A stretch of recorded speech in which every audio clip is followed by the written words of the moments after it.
Chapter 218. Later on, Matsumoto Takeyoshi paid for the monks in the temple to send Shinhaimai's soul to the afterlife. He also sent people to guard the tomb. After doing all this, Matsumoto Takeyoshi sent an invitation to Shinichi Funakoshi. However, Shinichi Funakoshi didn't agree. He told Matsumoto Takeyoshi that he didn't want to get involved in Jianghu anymore. He just wanted to quietly stay by his wife's side. However, if Matsumoto Takeyoshi encountered any difficulties in the future and needed help, he could come to him. Matsumoto Takeyoshi sighed. It was easy to get 1,000 soldiers, but hard to find a good general. The matter of seeking talents was thus dropped. This time, he was obstructed in the Great Ming Dynasty, so he sent someone to invite him over. Seeing that Shinichi Funakoshi spoke, Matsumoto Takeyoshi said politely, "Mr. Funakoshi might not know, but the third force came from the common people. They're the ones that give me the most headaches." Common people? Shinichi Funakoshi asked. The common people are the people with special abilities that I mentioned, Matsumoto Takeyoshi said. These people are mostly cultivators with special abilities. They're extremely difficult to deal with. Shinichi Funakoshi frowned and raised his wine cup to drink. As for that Yi Fan, Matsumoto Takeyoshi began to pour wine into his cup. He is the eldest son and eldest grandson of the Great Ming Dynasty's Divine Weapon Clan. He is only 23 years old, but in less than 3 days, he went from a nameless rich young master to an expert that could defeat Hattori Chinchyon. In less than 3 days? The expressions of the experts changed greatly. They were all shocked. They knew Hattori Chinchon's cultivation. He was an expert among experts. How could he be defeated by a brat who cultivated for 3 days? They couldn't understand it. No wonder Matsumoto Takeyoshi warned them to be extra careful if they met Yi Fan in the future. The blue-clothed man, Sato Kawaki, sighed. He didn't think that the young man he fought with would reach such a level in just 3 days. However, there was one thing that he still couldn't figure out. Back then, when he had snatched Yi Fan's snake shadow sword, he had clearly felt that although Yi Fan had a cultivation base, he was not very powerful. Later on, when they had exchanged blows in the cave, he had easily sent Yi Fan flying with a kick. But later on, Yi Fan's transformation could be said to be heaven-defying. Not to mention the huge change in his personality, his cultivation was as different as heaven and earth from when he first started. In his eyes, his nether ghost cutter was already invulnerable, but in front of Yi Fan, it was like a child playing with a toy. No wonder Hattori Chihiro was defeated. This Yi Fan was too extraordinary. "I didn't expect the Yi family to have such a powerful expert," said an old man, sitting at the edge of the table. The Great Ming Dynasty is just as the rumors say, with hidden dragons and crouching tigers. The old man wore coarse brown linen clothes and looked to be in his 70s. His face was full of wrinkles, but his eyes shone brightly, unlike ordinary people. This person's name was Kamehameha, and he was also a senior figure in the Japanese martial arts world. His 5 elements technique was unparalleled. Unlike the weapons of others, the battle sword in his hand was neither copper nor iron, nor gold nor silver. It was a bamboo sword. It was said that when Kamehameha was young, he had swept through the Japanese martial arts world with the jade breaker in his hand. He was known as the Broken Sword Master. The reason he was so famous was that every time he fought with someone, he would break his opponent's weapon in half. That was how the name Broken Sword Master came about. Later on, because of the fear of the jade breaker in his hand, no one was willing to compete with him in martial arts. He also felt that it was unfair to use the jade breaker to compete with others. So he made this bamboo sword and challenged the Japanese martial arts world again. Surprisingly, although he didn't use the jade breaker, the result was exactly the same as before. The bamboo sword in his hand broke his opponent's steel battle sword, and the bamboo sword was not damaged at all. Later on, people understood that Kamehameha's sword chi had reached the level of perfection. Even the bamboo sword could cut through gold and jade. After challenging the Japanese martial arts world, Kamehameha sealed his sword and retired. He opened a dojo and taught disciples. There were thousands of disciples under him. Mr. Kamehameha is right. The Great Ming Dynasty has hidden dragons and crouching tigers. There are many sects and experts. Matsumoto Takeyoshi said worriedly, Tsing-E Society, Lihua Palace, Swimming Hall, Red Dust Pavilion, Xiang Temple, Mao Mountain, Celestial Master Residence of Longhu Mountain, and so on. There are probably more than 1,000 experts in cultivation. This doesn't include the experts of Buddhism and those experts who live in seclusion. It's indeed a little difficult. When Kamehameha heard Matsumoto Takeyoshi's words, he understood why Matsumoto Takeyoshi had gathered them here. The few sects that Matsumoto Takeyoshi mentioned were not only famous in the Great Ming Dynasty, but also in Dongying. These names were like thunder to the ears. This was because in Japan, there were many Chimenduinjia, secret talismans, and spells that were passed down from the Central Plains. Mr. Matsumoto, you don't have to be too worried. Old Fifth, who had been quietly drinking tea beside the blue-eyed boy, put down the teacup in his hand and said, although the Great Ming Dynasty has hidden dragons and crouching tigers, it's not a monolithic block.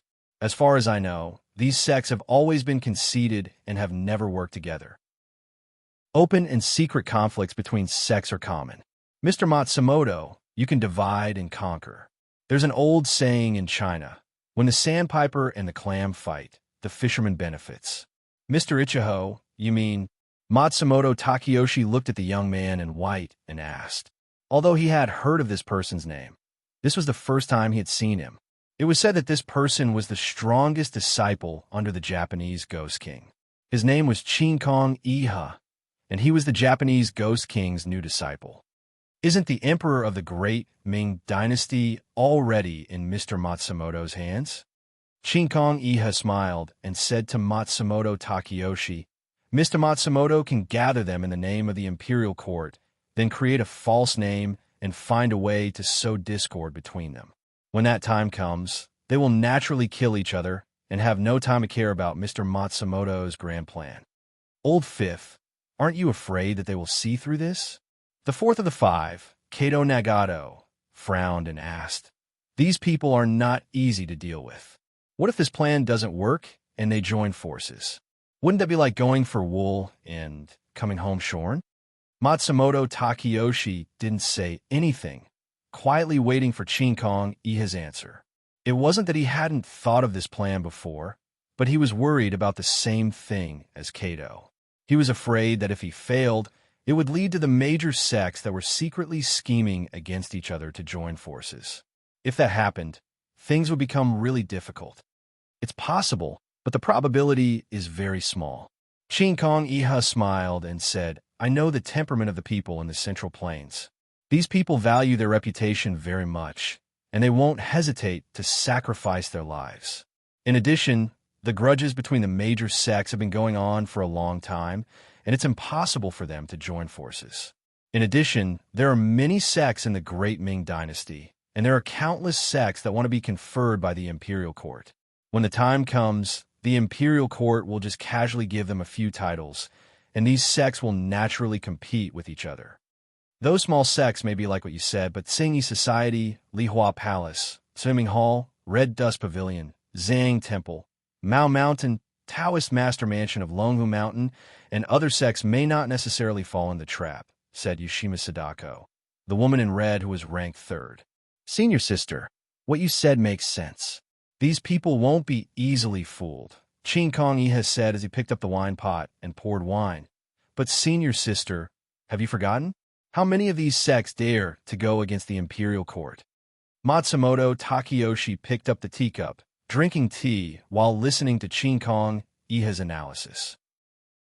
Let's not talk about others. Xiang Temple, Mao Mountain, Longhu Mountain, and other Taoist sects will never go against the imperial court, Chinkong Iha said after taking a sip of wine. The reason is very simple. They are all conferred by the imperial court. Chapter 219. Buddhism is all about peace and tranquility. It's impossible for them to go against the imperial court, Chinkong Iha continued. The only ones who have the ability to go against you, Mr. Matsumoto, are the Pear Blossom Palace, the Red Dust Pavilion, the Swimming Hall, and the Tsing-E Society. These sects are full of masters. Any one of them is hard to deal with, Kano Nagato said calmly. Senior brother is right. These 4 sects are not simple, Chinkong Iha said seriously. It's said that Tian Kanzi from the Pear Blossom Palace has achieved the level of Heaven Wizard.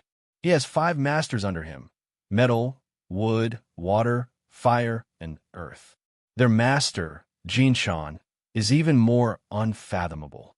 Green-eyed child remained silent. He was not the only one. The other 3 of the 5 children were frowning as well.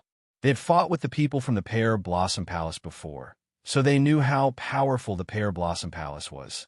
The master of the Red Dust Pavilion, Miss Rian, Chinkongya said as he poured wine into his cup. She was sold into the brothel when she was 13. She was hung in the brothel and beaten by the brothel's madam for 3 days and 3 nights because she refused to serve customers. She was saved by a mysterious Taoist nun when she was on the verge of death. 10 years later, she returned to the brothel and killed the madam who beat her with her eyes. After that, she created the Red Dust Pavilion to take in women who had lost their way. As far as I know, she has a very high cultivation base. She's famous for her fairy scattering flowers. No one can beat her. Her 4 guardians, Meilon, Juju, have high cultivation bases and countless disciples. It's said that there are people from the Red Dust Pavilion in every brothel, secretly taking in women who are willing to change their ways. She's so powerful that we can't underestimate her. Everyone in the room listened quietly. They were not privy to the inside story. The master of the Tsing Yi Society, Ishuehan. He's talented and has supernatural powers. It's said that he was taught a secret technique by someone since he was young. He created the Tsing Yi Society when he was in his 20s. Chinkong Iha said, "The members of the society are all dressed in green. There are hundreds of them, and all of them have supernatural abilities. The 2 Yin and Yang Guardians' cultivation levels are even more perfect and unfathomable." Matsumoto Takeyoshi drank his sake quietly and listened to Chinkong Iha. As for the Tsuaming Hall, it's even harder to deal with. When Chinkong Iha mentioned the Tsuaming Hall, he furrowed his brows. Sect leader Chui Ziwen used to be Lu Ji's favorite disciple. Due to some unforeseen circumstances, he created the Tsuaming Hall on his own. His level of cultivation is unfathomable. There were as many experts in his mansion as there were clouds in the sky. There were even more top-notch disciples. The 4 great protectors of Qi, Mei, Wang, and Liang all had their own unique skills. Everyone in Jianghu would change their expression when they talked about them. Not only that, but the influence of the Tsuaming Hall was extremely deep, and they practically covered all the provinces of the Great Ming Dynasty. Whether it's in terms of wealth, influence, strength, or combat power, the Tsuaming Hall could be said to be the most difficult one to deal with. Everyone was silent.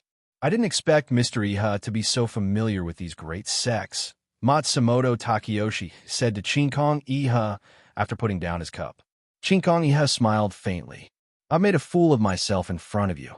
In Mr. Iha's opinion, how should we deal with these great sects?"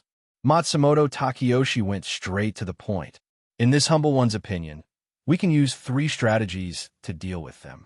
Chinkong Iha looked at Matsumoto Takeyoshi and said, "What do you mean by 3 strategies?" Matsumoto Takeyoshi asked. Sun Tzu's Art of War says, "The best strategy is to attack the enemy's plans, the second is to attack the enemy's friends, and the third is to attack the enemy's troops. These are the 3 strategies." Chinkong Iha said to Matsumoto Takeyoshi. "I'd like to hear the details," Matsumoto Takeyoshi said. "The best strategy is to attack the enemy's plans, and to subdue the enemy's troops without fighting. That is the best strategy." Chinkong Iha said, "If you want to achieve such a situation, the first thing Mr. Iha needs to do is to show your strength, so that the enemy won't easily make an enemy out of Mr. Iha. Although these great sects are strong, they are still only sections. But Mr. Iha is different from them. You have great power in your hands, and you have the Black Feathers and ninjas under your command. Moreover, you have the Emperor of the Great Ming Dynasty in your hands. As a result, more than half of the power of the imperial court is already at your disposal." China has an old saying, the people don't fight with the officials. If those great sects are smart, they won't dare to act blindly without thinking. Matsumoto Takeyoshi lowered his eyes, as if in deep thought. Sitting across from Chinkong Iha, Bamu Changqing, who was wearing a white ninja outfit, held a wine cup and asked, then what if they want to get involved in this mess? Kazuko glanced at Yagi Longqing and smiled. Then we'll use the middle ground and cut off all ties. How? Bamu Changqing lowered his head and played with the wine cup in his hand as he asked. It's very simple. Just give them what they want, Kakura said as she slowly walked towards Yagi Long Kiyoshi. What they want? Bama Changqing raised his head and asked Chinkong Iha. That's right, Chinkong Iha said as he began to pace again. Take Pear Blossom Palace, for example. This sect focuses on cultivation, has strict rules, and lives deep in Miaojiang. They have never interfered in the affairs of the imperial court. This is also the sect that is least likely to be an enemy of Mr. Matsumoto. But what if? Bamo Changqing asked. What if they really intervene in this matter? That's easy. Chinkong has stopped and turned to Bama Changqing and said, the imperial court will step in and use the reduction of Miaojiang's taxes as a bargaining chip to make them give up on this idea. Reduce taxes? Bama Changqing asked doubtfully. That will work. That's right. Chinkong has said to Bamu Changqing. Mr. Yagi may not know, but Pear Blossom Palace not only focuses on personal cultivation, but also on moral cultivation. They are indebted to the people of Miaojiang, and the people of Miaojiang are deeply grateful to them. Especially Jinshan, she often disguises herself and travels among the people to treat the people of Miaojiang. People there have already worshipped her as an immortal. So as long as the exorbitant taxes are reduced for the people of Miaojiang, this kind of accumulation of merit will definitely work for them. Bamu Changqing nodded slightly and did not speak again. The same goes for the other three sects. Chinkong Iha continued. The imperial court can use reducing the number of brothels to negotiate with the Red Dust Pavilion. They can confer titles to the Tsuaming Hall and the Tsing Yi Society, raising their status to the same level as Maoshan Mountain and Longhu Mountain. In this way, the four sects will each gain benefits and can settle the matter peacefully. After all, they are just a sect. They won't care about things that don't benefit them. Even if the imperial court changes, it has nothing to do with them. What if they insist on being enemies with Mr. Matsumoto? Sato Kawakai, the man in blue, asked. Then it can only be a bad plan, Chinkong has said as he slowly walked to his seat and sat down cross-legged. Confront them head-on. Mr. Ichikaku's analysis is very insightful and impressive, Matsumoto Takeyoshi said as he stood up with his wine glass in hand. He looked around at the crowd and changed the topic. I think you all have a good understanding of this matter. I wonder if you are willing to lend me a hand? Matsumoto Takeyoshi went straight to the point. The masters looked at each other, observing each other's reaction. You don't have to worry too much. No matter what you think, I, Matsumoto Takeyoshi, will treat you like a distinguished guest. I won't force you, Matsumoto Takeyoshi said when he saw that no one spoke. Mr. Matsumoto, you're overthinking. Bama Changqing was the first to speak. Since we're here, we'll definitely help you. Otherwise, we wouldn't be sitting here. Mr. Yagi is right. Sato Kawakai, the man in blue, also said, Mr. Matsumoto is our friend. It's only right for us to help. Matsumoto Takeyoshi nodded slightly. Mr. Matsumoto has helped my master before. Now that you need help, I'll definitely help. Akatsuki, who was dressed in red, also expressed her attitude. Her master, Kyoichi Shingani, owed Matsumoto Takeyoshi a favor. That was why he sent her to help this time. Central Plains spells have always been regarded as the origin of authentic spells. This time, I'd like to have a good look at it. Onijiro smiled. Obviously, he was also willing to stay. It's a pleasure to be able to learn from the masters of Central Plains, Shigeo Yama said to Matsumoto Takeyoshi. I'd like to help you. Matsumoto Takeyoshi began to smile. Count me in, Kamune said with a smile. Mr. Onoguchi is right. Central Plains has always been regarded as the origin of spells. This old man has lived for so long but I've never seen it. This is a good opportunity. I've heard His Majesty the Emperor mention the Great Ming Dynasty. This nation is not simple. Fujita Yoshitsuna, who used to be the emperor's bodyguard, said, "The three religions of Confucianism, Buddhism, and Taoism exist. There are countless spell sections. It's a very ancient source of culture. Seeing it once is better than hearing it 100 times. This is a rare opportunity to see it with your own eyes. Count me in. This time, the 5 of us are here to help Mr. Matsumoto under the orders of our master, the Ghost King," the blue-eyed boy said. "We're willing to follow Mr. Matsumoto's orders. As long as it's not about killing and robbing, I'll stay as well," Shinichi Funakoshi said calmly. "Good." Matsumoto Takeyoshi was very happy to see that everyone was willing to stay and help him. He raised the wine cup in his hand high. "I, Matsumoto Takeyoshi, promise all of you here that after this matter is completed, I'll definitely make all of you nobles and ministers. Your positions will be hereditary." With a whoosh, all the masters stood up together. They held the wine cups in their hands, faced Matsumoto Takeyoshi, and bowed their heads in respect. "Please." Matsumoto Takeyoshi drank the wine in one gulp. Everyone raised their heads and drank the wine in their cups. Chapter 220. Outside the borders of Tibet, camel bells rang as a caravan made up of several hundred people headed north. In the middle of the group, there were more than a dozen carriages and dozens of camels carrying goods walking in the middle of the group. At the front and back of the group were all men riding tall horses.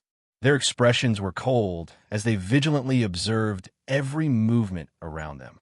This caravan was made up of the Yi clan members that Yi Yun had saved from Yilan.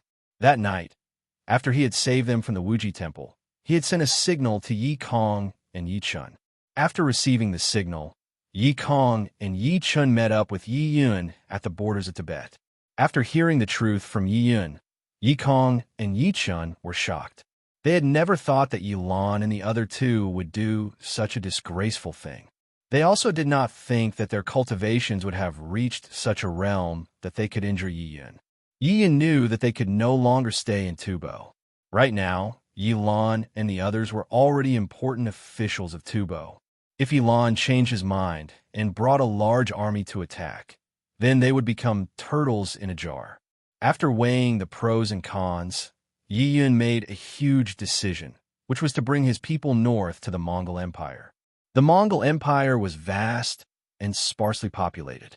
More importantly, Yi Chun had a good relationship with the Mongol Empire's envoy, Barter. Back then, when Barter came to Great Ming as the Mongol Empire's envoy, he was not used to the climate of Great Ming. In less than 3 days, he was bedridden. Coincidentally, the Mongol interpreter in the imperial court was also out. Thus, the task of taking care of Barter fell to Yi Chun, who was proficient in Mongol, Tibetan, and Mongolian languages. After knowing that the Mongol envoy was seriously ill, Yi Chun personally brought the imperial physician to visit Barter. At that time, Yi Chun held a high position as the assistant minister of the Ministry of War. Barter saw that Yi Chun was not arrogant like the other officials in the imperial court. Instead, he personally came to visit him. Thus, he had a good impression of Yi Chun. Barter was a general and had the forthrightness and straightforwardness of the Mongol Empire. Yi Chun also had a good impression of him. After a while, the two of them had a good conversation and regretted that they had not met earlier. Thus, they followed the Mongol Empire's rules and became friends. In Mongolian, anda meant a friend of life and death. It meant the best friend. It was what Mongolians called people who were not blood-related, but were friends of life and death. It had the same meaning as sworn brothers in Chinese. Barter was older than Yi Chun, while Yi Chun was younger, and Yi Chun was younger than him. Barter gave the Mongol scimitar that the Khan had given him to Yi Chun, while Yi Chun also gave the sword that the emperor had given him to Barter as a token. As Barter was the Mongol envoy, the two of them met once a year. Later on, Barter was given the title of Duke by the Khan and was no longer the Mongol envoy. The two of them also held important positions, so they did not have the chance to meet again. In the blink of an eye, 5 to 6 years had passed. After making up his mind, Yi Yun ordered the Yi family to change their appearances. They bought carriages, horses, and local products. They disguised themselves as merchants and headed north to Mongolia. In order to prevent any accidents, Yi Yun ordered the elderly and children to sit in the carriages. The carriages were arranged in the middle of the group. The remaining experts of the Yi family were at the back of the group. Yi Yun and the other two were at the front. Everyone hid their weapons. Without Yi Yun's orders, they were not to use their weapons unless it was a matter of life and death. After all the arrangements were made, the whole team set off. "Father, how long are we going to stay in Mongolia this time?" At the front of the group, Yi Kong asked Yi Yun.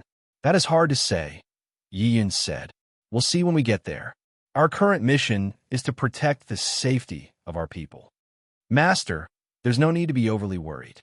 The imperial court's forces have yet to infiltrate the Mongol Empire," Ye Chun, who was riding on a black warhorse, said to Yi Yun. "How do you know?" Yi Kong asked Yi Chun.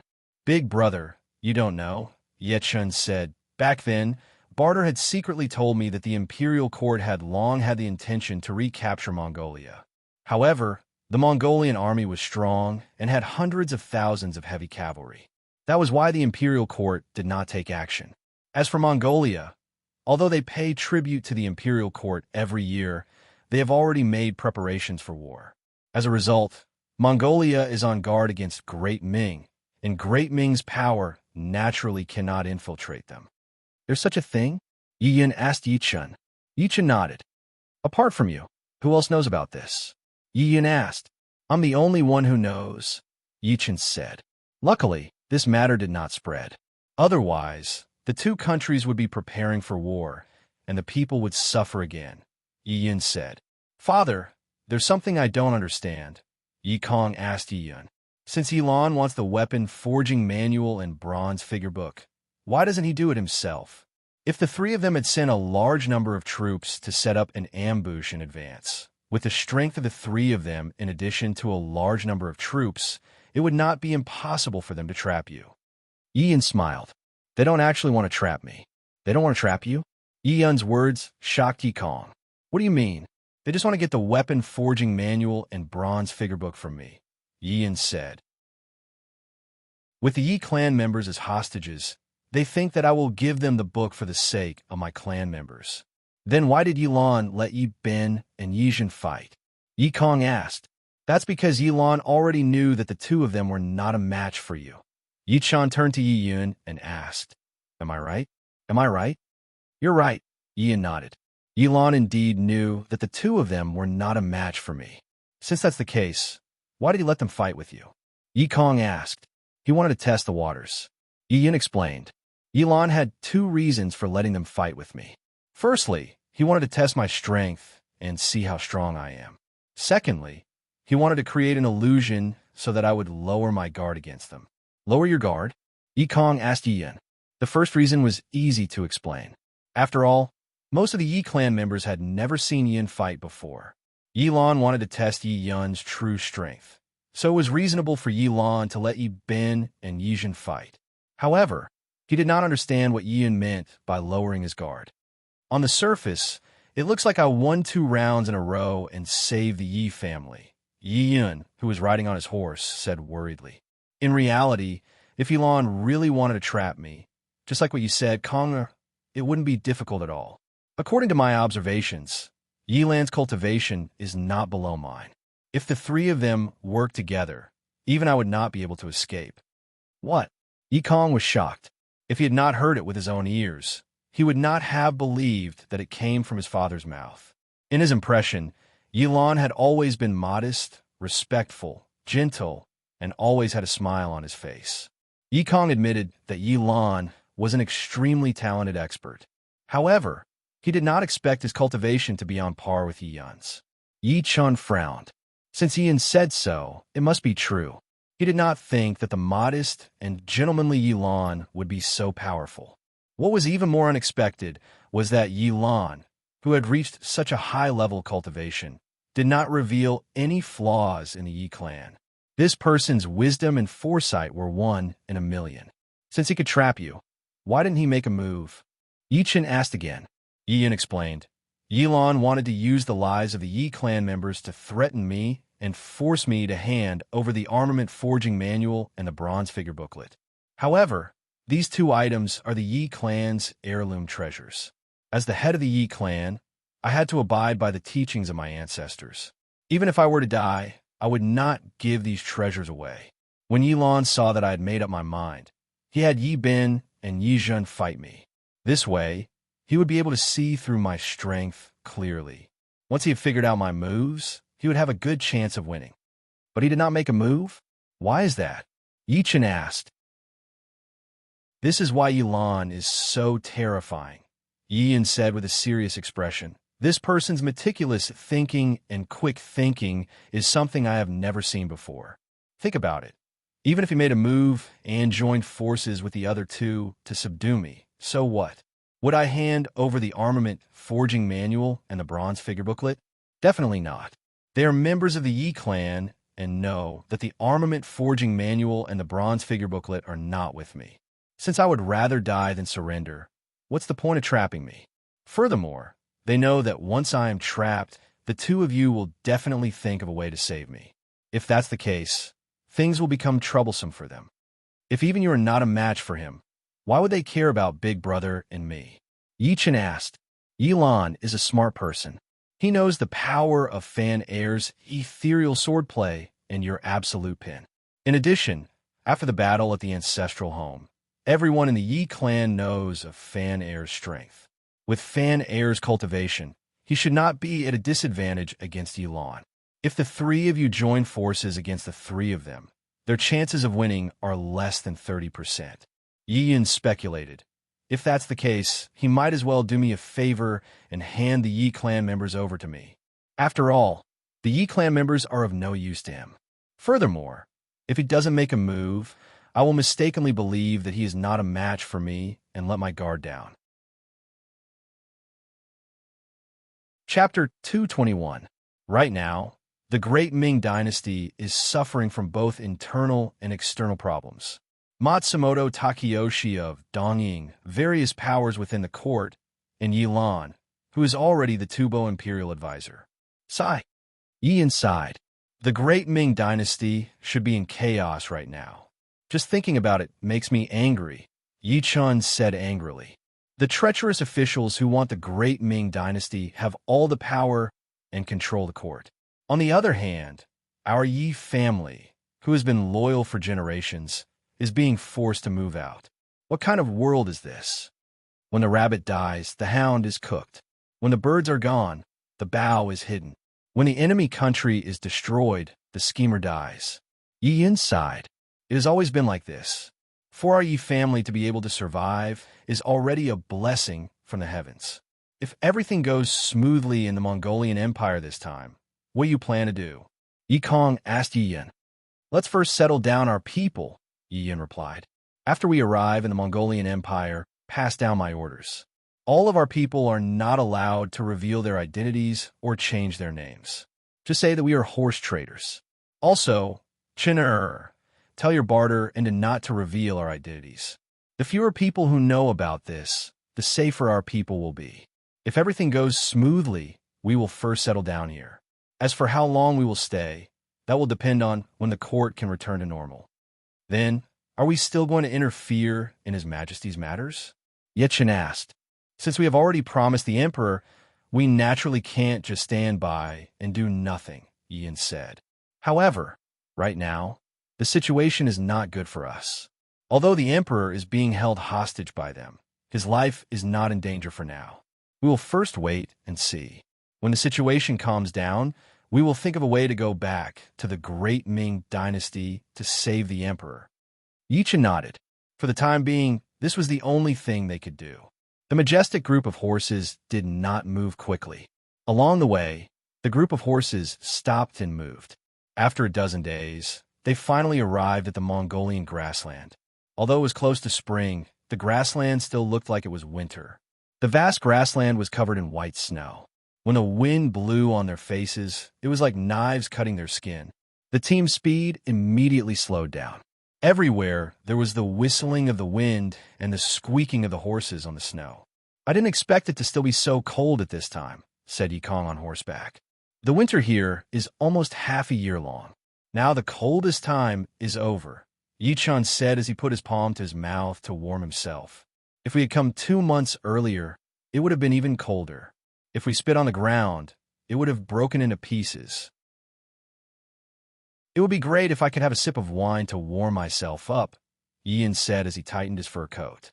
I heard the wine here is good. Among the goods they brought this time, there were many high-quality furs, which came in handy this time. Almost everyone had one. Master, don't worry, Yichun said to Yi Yun with a smile. I have sent a pigeon to barter. As soon as he receives the news, he will send someone to pick us up. At that time, there will be roasted whole lamb and Highland barley wine. You have been here before? Yikong asked Yichun. I have been here several times, Yichun said to Yikong. At that time, I came here as a special envoy of the imperial court. I am quite familiar with the customs here. The people here are forthright and straightforward. They are not like us Han people who like to play tricks. They treat their friends like their own family. It is not an exaggeration to say that they would do anything for their friends, Yichun said with a smile. At that time, I was planning to retire and return to my hometown and move here. I wanted to herd horses and sheep, hunt, and drink wine. I wanted to stay away from the disputes and grievances in the imperial court. I didn't expect God to take care of me. My dream came true so early. Yikong smiled. If there is another chance in the future, will you still be an official? An official? Haha. Yichun shook his head and smiled. Even if the position of emperor was given to me, I would not be. When this matter is over, I will stay here. Blue sky and white clouds, fine horses and fine wine, far away from grievances, singing songs with friends, drinking wine. Life is like this. What else can I ask for? Sounds good, Yikong said with a smile. How is it? Yichun turned his head and asked Yikong with a smile. Are you coming? Yikong smiled and looked at Yichun. He turned his head and smiled, but didn't say anything. I knew it. Yichun looked at Yikong and smiled. Big brother, you like peace and quiet.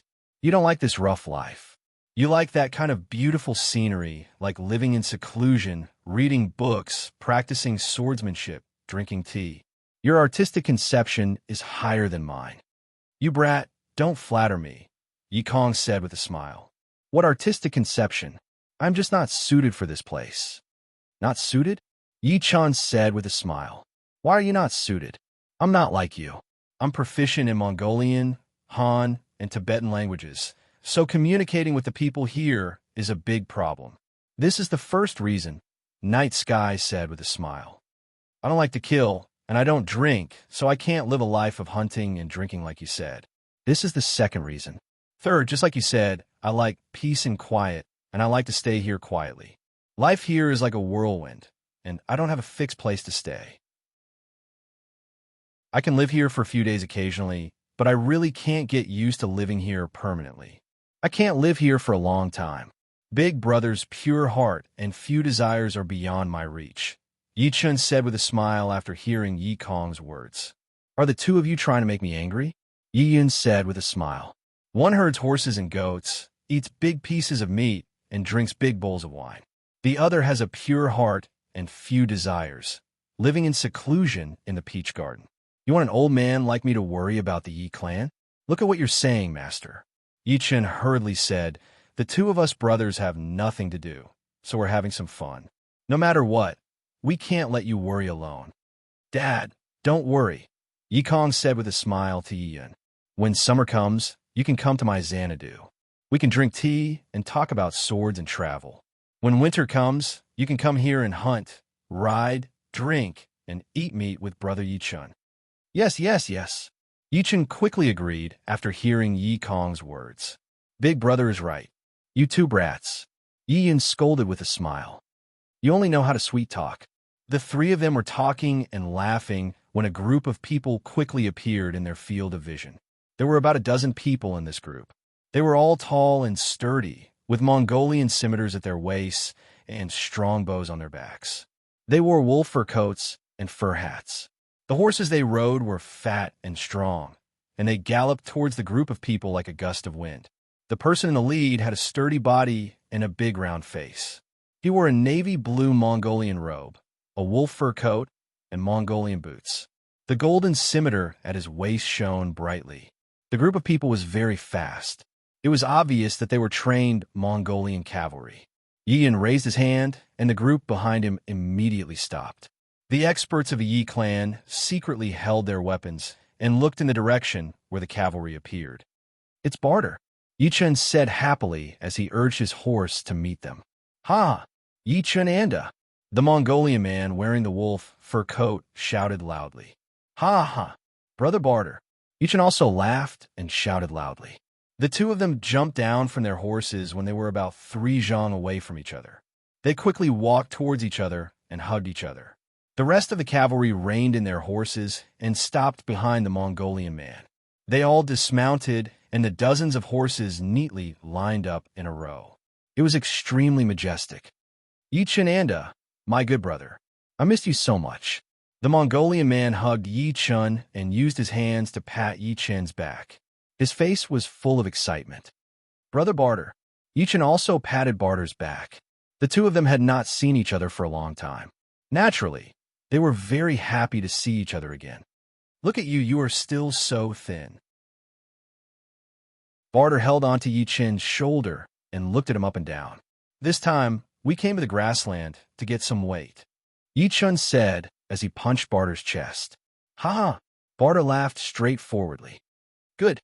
I promise that in less than half a year, you will be as strong as an ox." He turned around and said to the cavalry behind him in Mongolian, "This is my sworn brother Anda, Yi Chun Anda." Chapter 222. Brothers, there's no need to be so courteous, Yi Chun said to the cavalry in Mongolian. All the cavalry stood up in unison. "I've heard about what happened to the Yi clan," Barter said to Yi Chun. "Tungri will bless you and let you come out alive. To tell you the truth, Brother Ba, we have no other choice but to come to Mongolia," Yi Chun said. "Brother Yi, don't worry. This is my home, and it is also your home," Barter said heroically as he patted his chest. "With me, Barter, here, I can guarantee your safety. In this grassland, no one dares to touch my people." While the two were talking, Yi Yun and Yi Kong arrived with a large group of horses. "Master, big brother," Yi Chun introduced Barter to Yi Yun and Yi Kong. "This is the Mongol County King, my sworn brother, and a Barter." Yi Yun and Yi Kong hurriedly dismounted and bowed to Barter. The other party was a county king. His status was like that of the great Ming dynasty's princes. His status was extremely high, so how could they be rude? "Brother Barter, this is the master of the Yi clan that I've often told you about, Yi Yun." Yi Chun began to introduce him to Barter in Mongolian. "This is my big brother, the only son of the Yi clan, Yi Kong." Barter was shocked when he heard that they were the father and son of the Yi clan. He quickly helped Yi Yun and his son up. "We Mongolians respect heroes the most. Please get up, get up." Back when he was still the Mongolian envoy, Yi Chun had told him about the Yi family. Ever since then, he had wanted to meet the legendary figure that Yi Chun had mentioned. He was the head of the Yi family, the successor of the snow thread sword Yi Yun and the ethereal sword technique. He was also the genius of the Yi family, the inverted scale sword Yi Kong. However, because of his special status, it was inconvenient to meet them. At this time, these two people were in front of him. Barter's eyes were shining. How could he not be happy? Yi Yun and Yi Kong didn't understand Mongolian. Naturally, they were confused about what Barter was saying. When Yi Chun translated Barter's words to them, the two of them realized that they had such a high position in Barter's heart. After helping Yi Yun and his son up, Barter turned around and said to the cavalry not far behind him, "Bring me my hissing wind horse." A cavalryman heard the order and immediately brought Barter's mount over.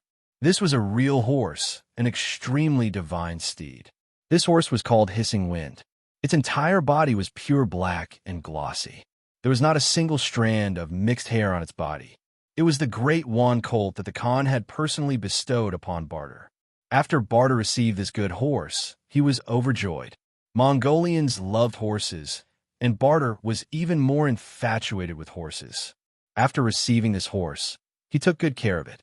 He sent 5 people to take care of this treasure and even prepared a huge yurt for it. Barter took the mount that was brought over by the cavalry and handed it to Yi Yun along with the golden whip in his hand. He respectfully bowed and said in Mongolian, "Old hero, please." This time, even if Yi Yun didn't understand Mongolian, he understood the meaning of this Mongol county king. How can this be? Yi Yun didn't expect that the Mongol county king Barter would give his mount to him. Yi Yun declined while looking at Yi Chun, hoping that Yi Chun would help him. When Barter saw Yi Yun decline, he also looked at Yi Chun with a puzzled expression. Yi Chun smiled and took the hissing wind horse and the golden whip from Barter's hands. He handed it over to the shocked Yi Yun. "Master, since the county king wants you to ride his horse, you should respectfully accept." "Ride? How can this be?" Yi Yun anxiously said. "How can I, Yi Yun, dare to ride the county king's mount? I can't. Barter didn't understand Chinese and was a little anxious. He quickly pulled Yi Chen's hand and asked, "Yi Chun am I being rude? Or does the old hero think that I am not sincere?" In his opinion, Yi Chen's cultivation had already caused him to be flabbergasted and exclaim in disbelief. If Yi Chun was like this, then Yi Yun, who controlled the entire Yi clan, was an existence that was like a god. When he saw Yi Yun was unwilling to sit on his mount, he thought that he'd been rude. Yi Chun translated Barter's words to Yi Yun. Yi Yun was so shocked that he quickly waved his hand. "Tell the county king that I didn't mean that. I didn't mean that." In Mongolia, it is rude to refuse someone's kindness. Yi Chun said to Yi Yun with a smile, "Master, you can ride it." In his heart, "You are a hero, a great hero, a hero among heroes. If you don't ride it, Barter's brother will be sad." Okay. Ian didn't expect that Mongolia would have such a rule. In desperation, he took the golden whip and got on Barter's horse. "Ha! Okay."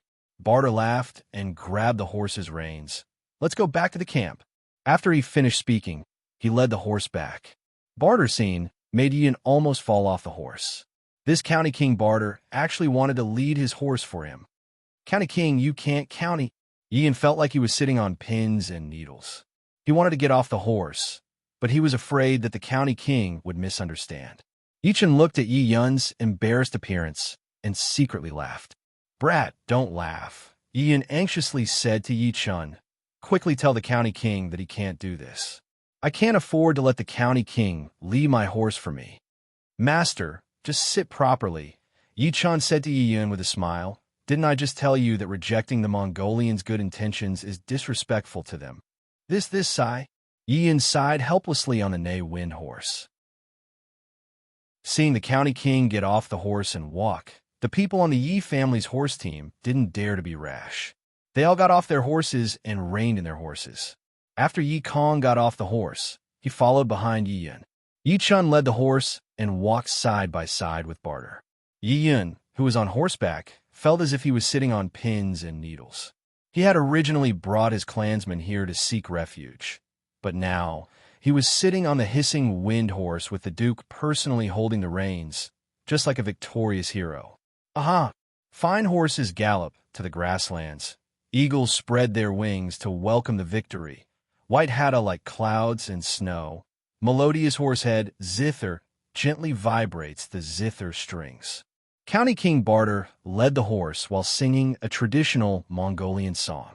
Mongolians were all good at singing and dancing, and this County King Barter had a good voice.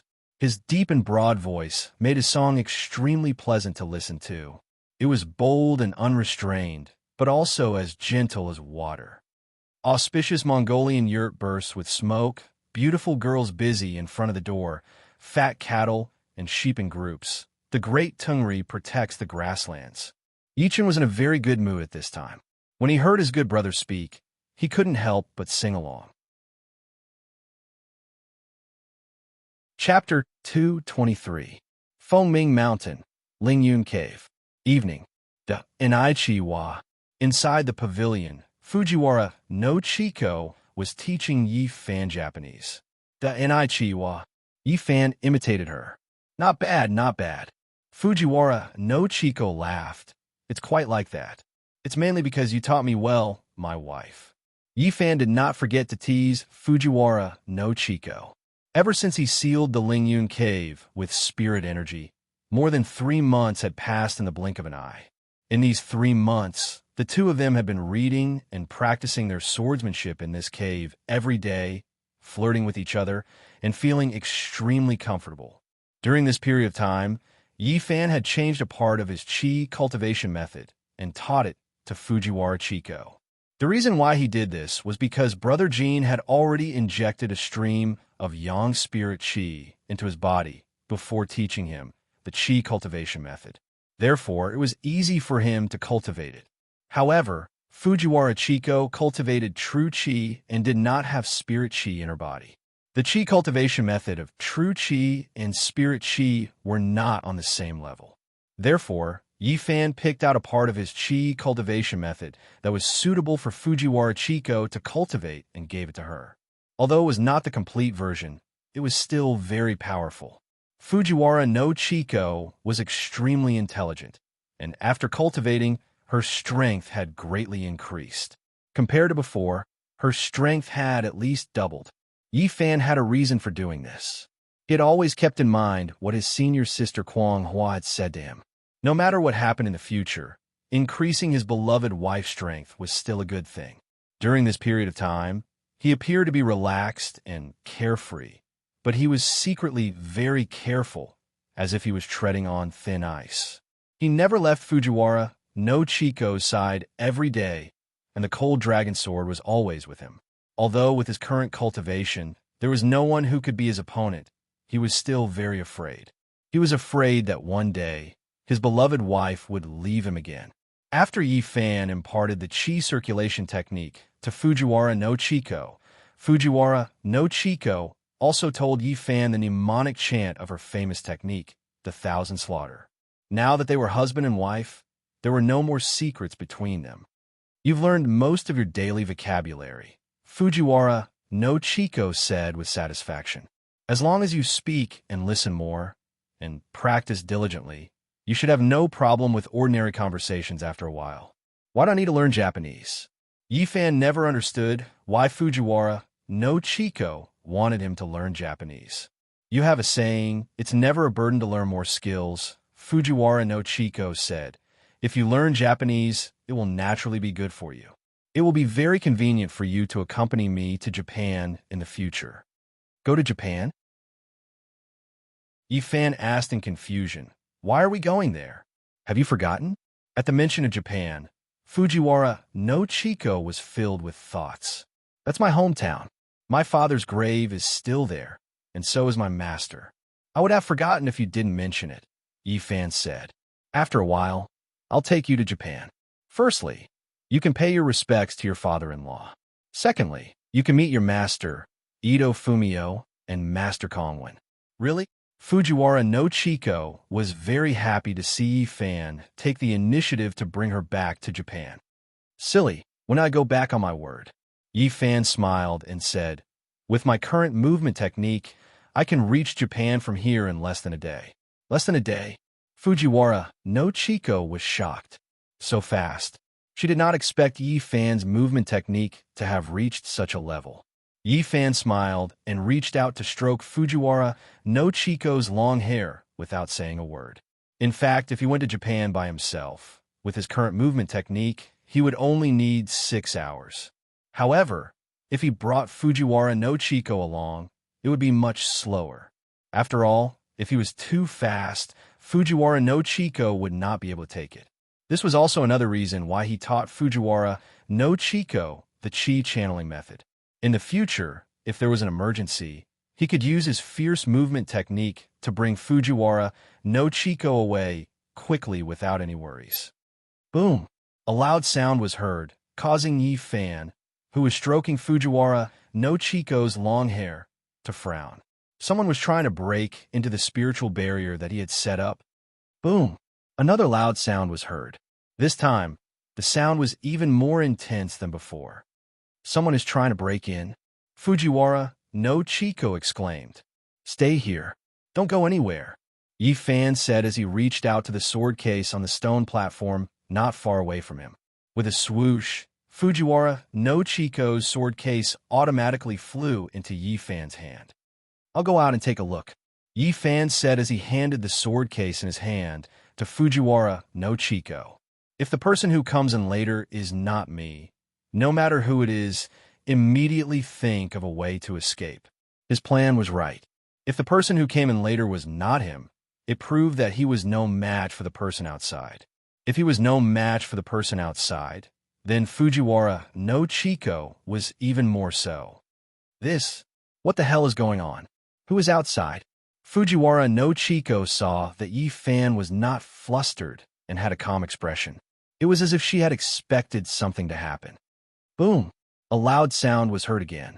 The force was so strong that even the teacups on the stone table fell to the ground.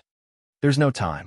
I'll tell you when I come back, Yi Fan said as he pulled out the frost dragon sword from his waist. With a tap of his foot, a shadow appeared in front of the stone door. If he did not go out now, the spiritual barrier that he had set up would be broken. With a loud bang, the stone door opened. Yi Fan held the sword in one hand and slowly walked out of the cave. In the air about 10 feet away from him, a middle-aged man in a brown robe was floating. This person's face was ashen, his eyes were hollow, his nose was thin, his lips were blood-red, and his voice was bone-chilling. His entire body was emitting an evil aura. Boom! Yi Fan waved his hand, and the stone door behind him closed once again. "You're Yi Fan?" the man asked in broken Chinese. "Who are you? What business do you have with me?" Yi Fan asked calmly. "You're the one who defeated Hattori Chinxiong?" the man asked with a frown and narrowed his hollow eyes.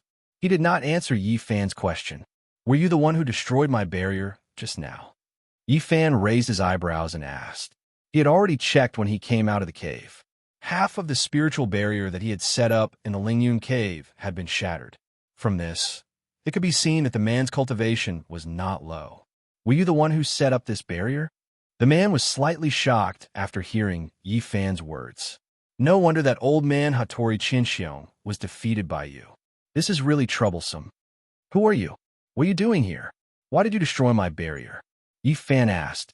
"There's no need for you to know my name, because you're about to die." The man let out a chilling laugh. "To be able to die by my hands, you'll die a worthy death." Yi Fan smiled and did not say anything. He had been waiting for this day for a long time, a full 3 months. Now that his opponent had come knocking on his door, it was a good thing. It was better than letting his imagination run wild every day. "What are you laughing at?" The man was puzzled by Yi Fan's laughter. Chapter 2:24. Happy. The person who came knit his brows. There were over 1,000 people who had died by his hands, but no one had ever said that they would be happy to see him. "Since you're here, I'm relieved," Yi Fan said with a smile. "It saves me from not being able to sleep well at night. This is good. As long as I kill you, there shouldn't be any problems." "Kill me? Ha ha ha." The person who came was stunned after hearing Yi Fan's words, but then he broke out in laughter. "You're too interesting, ha ha." Yi Fan's lips curled, and he also began to laugh. Only, how could this person compare to him? His laugh was very cold. "Hey, hey, hey. Hey, hey, hey." The person who came couldn't control his laughter. His body was trembling from laughing as he pointed at Yi Fan. "Hey, hey, hey. You're really interesting. Even I don't want to kill you. Hey, hey, hey. You want to kill me just to sleep. Hey, hey, hey. Are you done laughing?" Yi Fan said with a smile. "If you're done laughing, then leave your name. Otherwise, you'll become a nameless ghost under my sword." "Hey, hey, hey. Cuckoo." The person who came did his best to stop laughing. He waved his hand and said, "I won't laugh, I won't laugh." He said this while taking out a white handkerchief from his chest, using it to wipe his tears of laughter. "Cuckoo." The person who came cleared his throat and then put the handkerchief back in his chest. "I am Enchantment. I'm here this time to take your life for Sir Sietion. Please take care of me." Sietion? The evil god that Fujiwara no Chiko mentioned? Yi Fan knit his brows when he heard this. He was completely unrelated to Sietion. So why did Sietion suddenly want his life? "I don't know your Sietion, so why does he want to kill me?" Yi Fan asked. He had to make things clear before making a move. "It doesn't matter if I tell you. You're going to die soon anyway," In Chan Daxiong said with a smile. Your Eldritch's reincarnation. I'm sure you already know this, right? Inchan Daxiong said as he looked up at Yifan. That's right. I've known about this for a long time. Yifan said, so what? Could it be that your Xietian has enmity with my previous life's Eldritch? No. Inchan Daxiong waved his hand and said with a smile, one of you is Xietian and the other is Eldritch. One is in the East Ocean continent and the other is in the Middle continent. How could there be any enmity between you two? Since there is no enmity, why do you want to kill me? Yifan asked coldly. Haha, it's because you're unlucky. Inchan Daxiong laughed. Oh, Yifan laughed after hearing this. My life is unlucky. Great God Xietian said that you, Eldritch's reincarnation, will be his stumbling block in the future. This time I came to the Middle Continent to do some business, so I'll take this chance to take your life. Great God Xietian will be very happy when he finds out. Inchan Daxiong said as his cold eyes stared at Yifan, as if he was looking at a dead man. After all this time, it wasn't Xietian who sent you. Yifan said with a smile. It was you who sent yourself to me. Do you understand now? Inchan Daxiong asked Yifan with a smile. I understand. Yifan nodded with a smile. That's good. Inchan Daxiong said to Yifan with a smile. Then let's get down to business first. Get down to business. Yifan said with a smile. AI, you're quite interesting. It would be a pity to kill you. Inchan Daxiong sighed. There's no other way. Who told you to have such an unlucky life? After he finished speaking, he waved his hand in the air, and a long black blade appeared out of thin air. Inchan Daxiong held the floating blade with one hand. With a swish, a battle blade emitting a pink glow was unsheathed. This battle blade was 4 feet long and was surrounded by a pink glow. It was dazzling to the eye. After the battle blade was unsheathed, an invisible killing intent quickly spread out. Even Yifan, who was used to seeing divine weapons, couldn't help but frown. This was the first time he had seen a pink long blade in his life. Not only that, this battle blade emitted a strong and strange aura that made him feel very uncomfortable. Slurp. Gulp. Just as Yifan was wondering where this person's sword came from, the opponent's battle blade actually made a slurping and gulping sound that sounded like a person licking something. It seems that my pink tongue is very interested in you. Inchan Daxiong said with a sinister smile. There aren't many people that can make it drool. Pink tongue? Yifan was shocked. Could this person's battle blade be a tongue? Slurp. Gulp. Inchan Daxiong's battle blade made a strange sound again. What a strange blade. Yifan thought. He had seen many strange weapons, such as Qi Yao's white bone sword, Kuju Junichiro's blood chrysanthemum sword, and the blue battle blade of the man in blue. However, this was the first time he had seen such a strange weapon. It could actually make a human sound. It seems that your spirit energy is very pure. Inchan Daxiong said to Yifan as he floated in the air, to my pink tongue, it is the most delicious thing. Inchan Daxiong's words made Yifan's scalp tingle. Could this strange blade be able to absorb spirit energy? No wonder it could make a drooling sound. Just as Yifan was thinking, Inchan Daxiong began to move. He swung the battle blade in his hand diagonally, and a pink arc of light went straight for Yifan. Seeing that his opponent had made a move, Yifan did not dare to be negligent. He used his spirit energy to activate the snake shadow sword in his hand and swung it at the incoming pink arc of light. Whoosh! A ray of white light shot out from the snake shadow sword, which was brimming with cold air. Boom! The two arcs of light, one pink and one white, met in the air and turned into countless light spots. The pink light scattered in all directions, while the white light spots fell to the ground. Not bad. Inchan Daxiong smiled and said, you have some skills. Yifan smiled and said, it's my turn. As soon as he finished speaking, his figure disappeared. Inchan Daxiong smiled brightly, and his figure also disappeared in an instant. Boom! High up in the sky, a loud sound was heard. Yifan's snake shadow sword and Inchan Daxiong's pink tongue collided.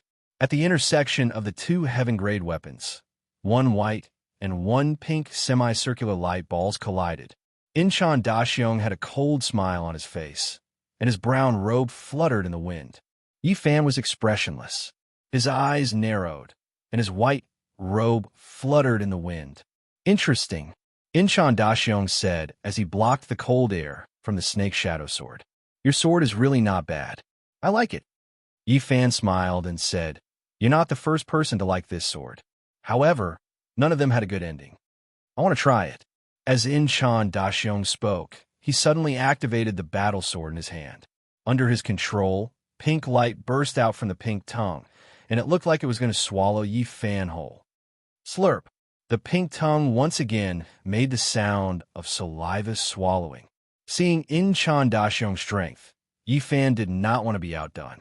He also used his spiritual energy to activate the snake shadow sword in his hand. The snake shadow sword made a crisp sound, and in the blink of an eye, a white light burst out, and the cold air went berserk. Buzz, buzz, buzz. The pink tongue's sword energy and the snake shadow sword's cold air did not give way to each other. The white light was dazzling, and at the intersection of the two heaven-grade weapons, there was a hissing sound. Chapter 225. After hearing Inchan Daxiong's strange sneer, Yi Fan became alert. The person in front of him not only had a high cultivation level, but he also had an evil aura. He knew very little about Japanese evil arts, so he had to be on his guard. Let's stop here. Your life is mine. Inchan Daxiong's eyes flashed coldly as he said, Tongues suck. As soon as Inchan Daxiong finished speaking, the pink tongued saber in his hand shone brightly. The originally 4 feet long saber suddenly grew longer by more than 10 feet. Yi Fan furrowed his brows and increased the strength in his hand. This pink-tongued blade was filled with a sinister aura, so he had no choice but to be careful. As Yi Fan was thinking, he suddenly heard a hissing sound. Following that, a strange scene appeared in front of him. He was so shocked that he almost couldn't believe his eyes. The pink-tongued saber was split into 2 from the tip to the hilt. One half of the saber continued to block Yi Fan's cold snake shadow sword, while the other half coiled around Yi Fan's back like a long snake and stabbed towards the back of Yi Fan's head. What kind of saber was this? Why did it seem like it was alive? Yi Fan was completely shocked by the scene in front of him. However, shock was just shock. After all, Yi Fan was the same Yi Fan from before. When he saw the snake-like saber coming towards him from the back of his head, he immediately circulated the spiritual energy in his body and set up a spiritual energy shield that was 3 feet thick behind him. Originally, Yi Fan's strategy was completely correct in such a dangerous situation. There was a strong enemy in front and a sneak attack from behind. However, in the end, Inchan Daxiong was the key. However, Yi Fan was wrong. Very wrong. If an ordinary expert used this move, his strategy would be correct. However, he forgot that the pink-tongued saber in Inchan Daxiong's hand was not an ordinary weapon. It was a godly weapon that could absorb a person's spiritual energy. The spiritual energy of an ordinary expert was already a delicacy to it. This Yi Fan was full of spiritual energy and pure spiritual energy. To it, it was simply a delicacy. Hiss! The pink-tongued saber that was split in half directly rushed into the spiritual energy shield that Yi Fan had set up. Yi Fan's pupils instantly constricted. His powerful spiritual energy shield was actually pierced through as easily as cutting tofu. Hiss! The pink-tongued saber that rushed into Yi Fan's spiritual energy shield began to crazily absorb it. In the blink of an eye, the spiritual energy shield was reduced to less than half a foot. Ha ha ha! Bear Rinchuan increased the strength of the saber in his hand and laughed strangely. How is it? The feeling of having your spiritual chi eaten is not good, right? Ha ha ha! At this moment, Yi Fan finally regained his senses. It turned out that Inchan Daxiong's direct attack was just a smokescreen. The pink-tongued saber was the real killing move. What a sinister trick. What a vicious killing move. Now, that Inchan Daxiong was closing in on him, and the pink-tongued saber behind him was devouring his spiritual energy, he was surrounded by enemies. In a moment of desperation, Yi Fan didn't have time to think. Relying on his abundant spiritual energy, he began to mobilize 50% of the pure spiritual energy in his Qi to activate the snake shadow sword in his hand. Wong! The snake shadow sword's blade began to tremble lightly. Boom! The snake shadow sword immediately burst forth with a dazzling white light that was as brilliant as snow. In the blink of an eye, Yi Fan's entire body was completely enveloped by the cold air of extreme Yin, forming a protective light sphere that was more than 6 feet thick. The pink-tongued saber that was crazily devouring spiritual energy behind Yi Fan was immediately enveloped by the sudden cold energy. Squeak, squeak, squeak! The pink-tongued saber seemed to be unable to withstand the cold energy released by Yi Fan and quickly retreated while squeaking strangely. The pink-tongued saber that had split into two once again merged back into one. Despicable scoundrel! Seeing that the pink-tongued saber was afraid of his cold energy, Yi Fan was enraged and mobilized 60% of his spiritual energy. Swoosh! Yi Fan's protective light sphere suddenly expanded to 9 feet. Inchan Daxiong frowned and quickly retracted his saber. In the blink of an eye, he had already retreated 10 feet. Trying to dodge? Not so easy. The enraged Yi Fan shook his long sword and waved it in the air. A silver arc of light that was as thick as a bowl suddenly shot out. The speed was so fast that even the air was sliced apart by Yi Fan's sword, forming a white shockwave. Inchan Daxiong didn't take Yi Fan's attack head-on. He wasn't stupid. At the beginning, Yi Fan's light arc was still white, but now it had turned silver. He understood that this silver arc of light wasn't just produced by Yi Fan's treasured sword. It was an effect produced by using dense and pure spiritual energy to stimulate a divine weapon. Thinking of this, Inchan Daxiong didn't dare to be negligent. He used his movement technique and suddenly jumped up, dodging Yi Fan's attack in an instant before the silver arc of light rushed in front of him. Even so, because he had been slightly slower, the soles of his shoes brushed against Yi Fan's arc of light, causing his shoes to instantly freeze. Furthermore, the frost was spreading upwards. Inchan Daxiong saw that the cold energy was surrounding him and didn't dare to think too much.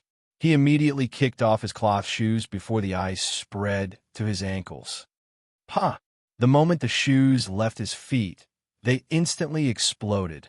They turned into sparkling ice shards and fell down one after another. What a strong cold energy! Inchan Daxiong thought to himself.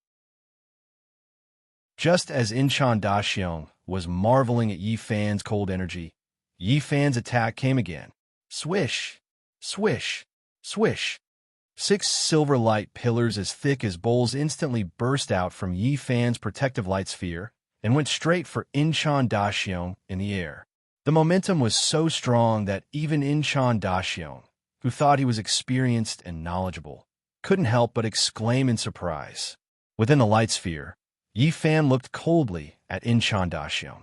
His eyes were empty and cold. This time, it was his turn to counterattack. What a powerful move!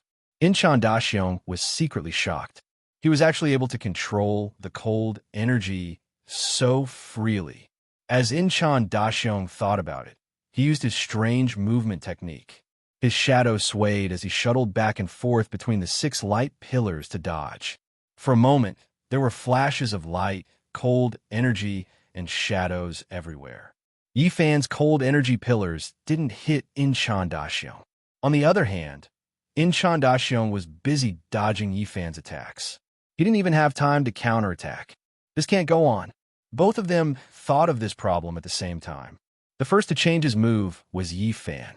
Seeing that his cold energy pillars couldn't hit Inchan Daxiong, Yi Fan started to change the shape of his cold energy pillars. Now that his spiritual energy was so strong, he could completely control the form of the cold air within 100 feet of him.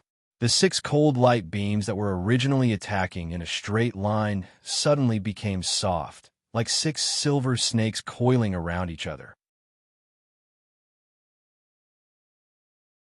Chapter 2:26. Yi Fan's moves changed very quickly. By the time Inchan Daxiong reacted, the pocket had already closed up. Other than the space above his head, every other direction was completely sealed off. Shua! Bear Rin Xuan slashed the pink-tongued saber in his hand at the wall of cold air around him. Hong! A loud sound was heard. The incomparably sharp pink-tongued saber did not even shake the wall of cold air. Inchan Daxiong began to feel nervous. Originally, he did not take Yi Fan's rich spiritual energy to heart. The reason was simple. His pink-tongued saber was the nemesis of spiritual energy. No matter how rich the spiritual energy was, in front of his pink-tongued saber, it was just a delicious meal. However, he never expected that his opponent would have a secret treasure, the cold dragon sword. Furthermore, it was able to emit such a high density of cold air that even his pink-tongued saber could not cut it open. Seeing that the space above his head was getting smaller and smaller, Inchan Daxiong did not think too much about it. He used his movement technique and rushed up the moment the pocket was about to close up. Right now, he had to leave this pocket.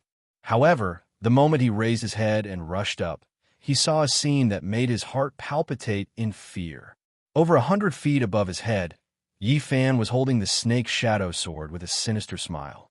He was staring at him with his head lowered. It was already nighttime. In Yikong, the crescent moon was like a bow and a hook, emitting a cold light in all directions.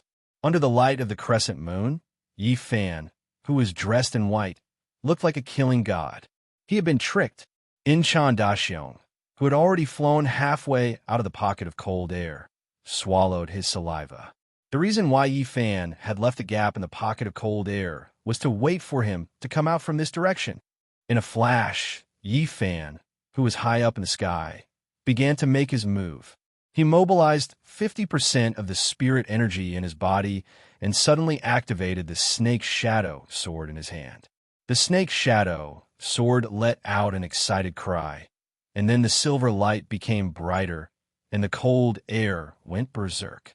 With an evil smile on his face, Yi Fan did not allow the snake shadow sword to release the cold air like before. Instead, he first used his spirit energy to seal the snake shadow sword. He completely sealed the cold air on the snake shadow sword, not allowing the cold air to leak out at all. On one hand, the snake shadow sword was being forcefully activated by Yi Fan, but on the other hand, it was being suppressed by the spiritual energy, so it was unable to release the cold energy. Under the pressure from both sides, the cold energy of the snake shadow sword was completely condensed on the blade.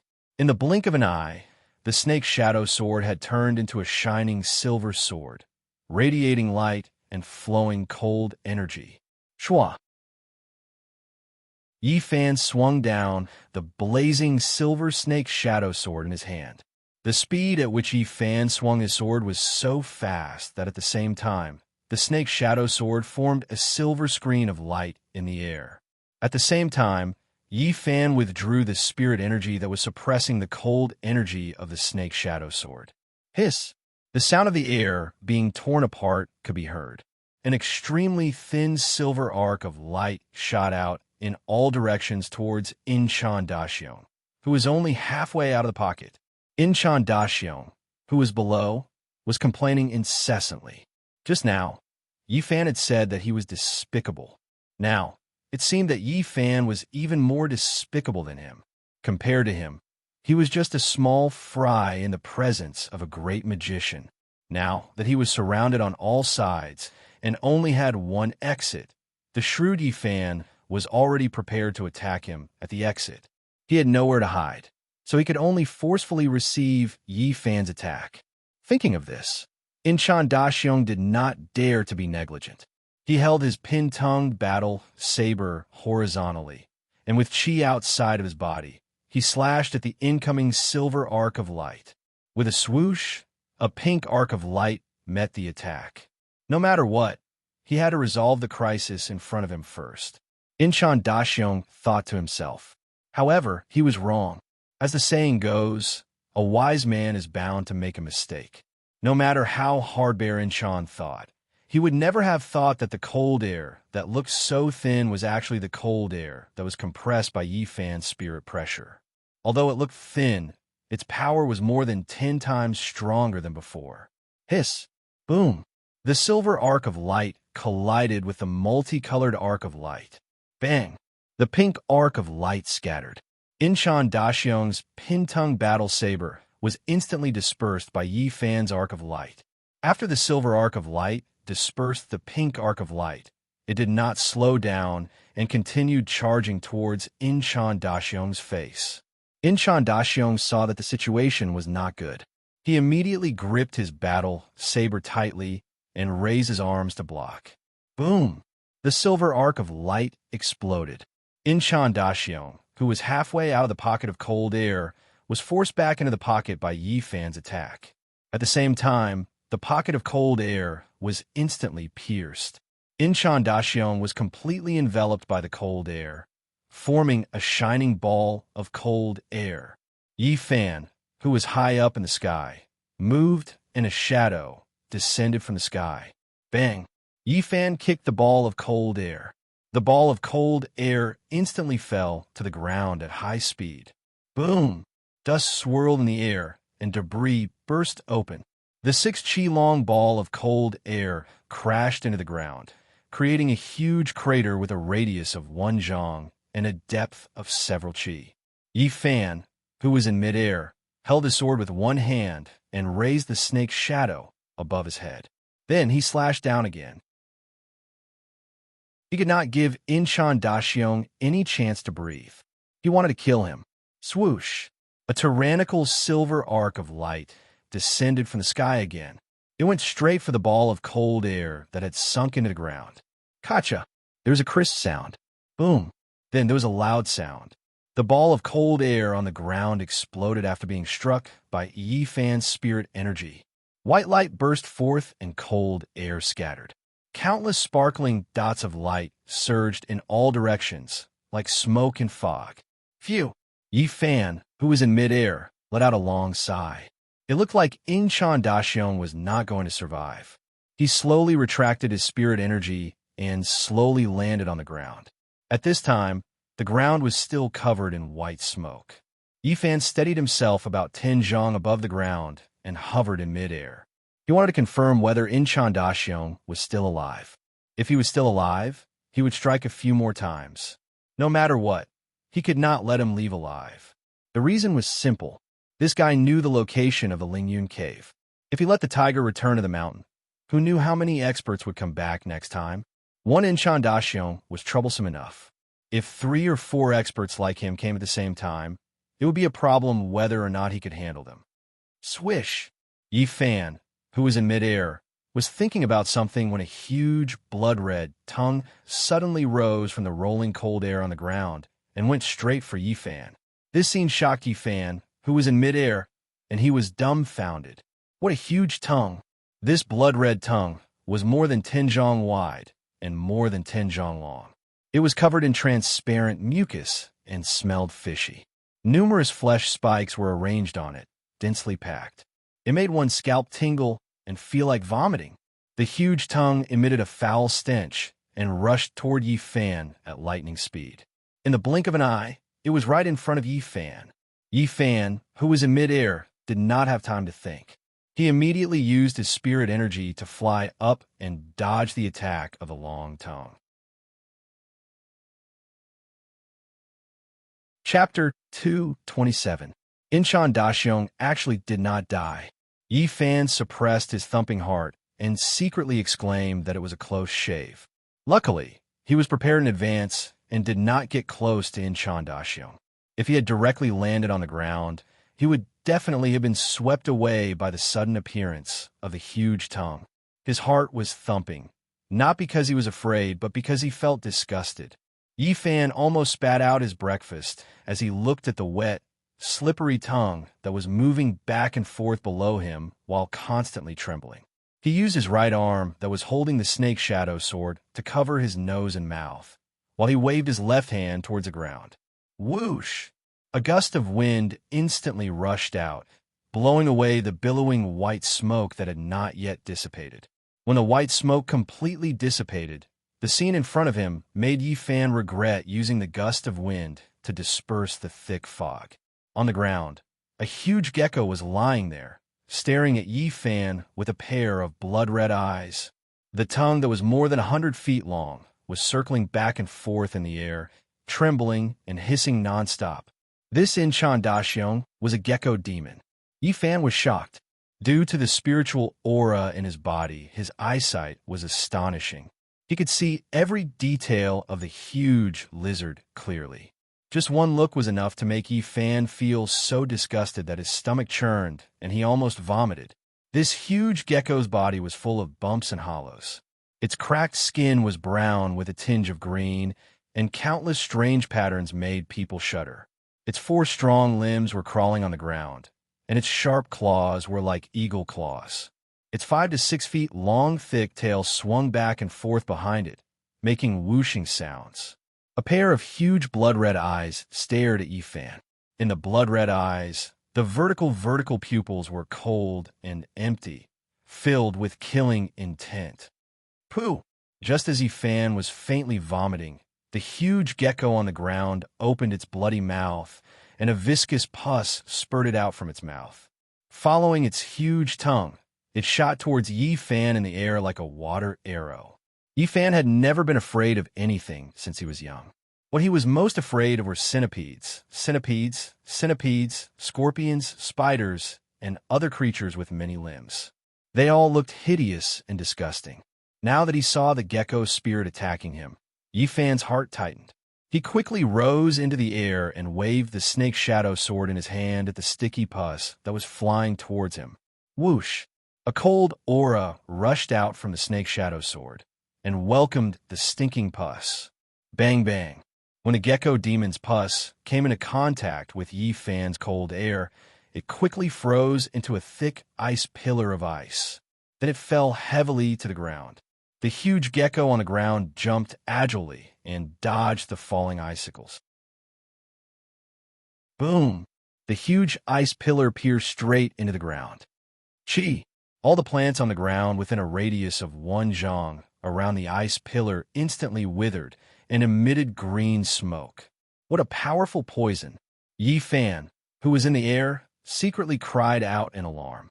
The poison that had been frozen by his cold air still had such a powerful poison. If even a little bit of it stuck to his body, wouldn't he die on the spot?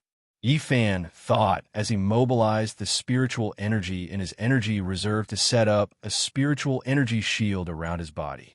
For safety reasons, he also directed a portion of the cold air from the snake shadow sword to the spiritual energy shield. After all, the gecko was too evil, and it even had the ability to devour his spiritual energy. This was the first time he had encountered such a strange situation. When the huge gecko on the ground saw that its attack had failed, it attacked again. It arched its body, and its 4 limbs clawed the ground. Then, like a scorpion, it raised its huge tail and pointed the tip of its tail at Yi Fan in the air.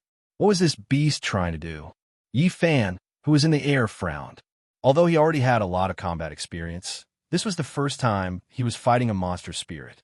Z. At this moment, a blood-red light began to condense at the tip of the gecko's tail. What kind of trick was this beast trying to play? Yi Fan thought. Z. The red light grew bigger and bigger, and in the blink of an eye, it was already the size of a praying mat. The blood-red light kept rotating at the tip of the gecko's tail, looking very strange. Yi Fan focused and prepared to face the enemy. Chirp! A red light shot out from the light at the tip of the gecko's tail, heading straight for Yi Fan's face. Yi Fan was already prepared. His body flashed, and in an instant, he moved 3 feet to the right, avoiding the gecko's attack. Boom! The red light hit the spiritual energy barrier that Yi Fan had set up on Phoenix Crime Mountain, and a loud bang sounded. Chirp! Chirp! Chirp! From the light at the tip of the gecko's tail, dozens of red lights as thick as a bowl shot out, covering the sky and covering the earth as they shot towards Yi Fan. Yi Fan squinted his eyes and used a ghostly movement technique, flashing back and forth between the dozens of red lights. Swish! Swish! Swish! In an instant, dozens of Yi Fan's shadows appeared in the air. Boom! Boom! Boom! Several dozen rays of red light solidly struck the barrier behind Yi Fan, stirring up a burst of red mist. Chi! The spiritual energy barrier on Phoenix Cry Mountain began to emit green smoke. The red light emitted by the gecko could actually devour spiritual energy. If he continued to let the lizard spirit cause a ruckus, he was afraid that it wouldn't be long before the spirit barrier he had set up would be completely destroyed. Yi Fan thought to himself as he dodged the lizard spirit. This stalemate wasn't a good idea. He had to think of something. Bam! Just as Yi Fan was thinking, a loud sound came from below. Yi Fan looked carefully and thought to himself, not good. The gecko had already inserted its huge, long tongue deep into the spiritual energy barrier of Fengming Mountain and began to crazily absorb the spiritual energy. It was actually devouring the spiritual energy in the spiritual energy barrier. In midair, Yi Fan, who was flashing back and forth, thought to himself, not good. If this beast absorbed the spiritual energy of Fengming Mountain, its power would definitely increase greatly. At that time, it would be as difficult as ascending to the heavens to restrain it. Yi Fan did not have time to think. He suddenly increased his speed, and in the instant he dodged the dozens of red light attacks. He used his spiritual energy to activate the snake shadow sword. Following that, he adjusted his body, head down and feet up, dragging the silver snake shadow sword down from the sky. Chirp! Chirp! Chirp! Seeing that Yi Fan did not retreat and instead advanced, the gecko immediately increased the speed of its attacks, and the red light shooting out from the tip of its tail instantly became denser. Countless red lights were densely packed, like a torrential storm.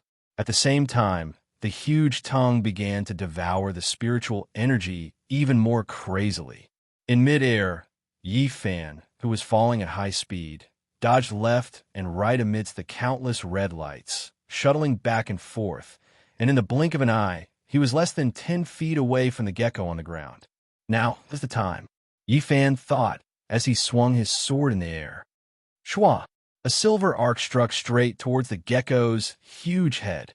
Seeing that Yi Fan's attack was fierce, the gecko immediately adjusted the direction of the tip of its tail, gathering all the red lights to block the incoming silver arc.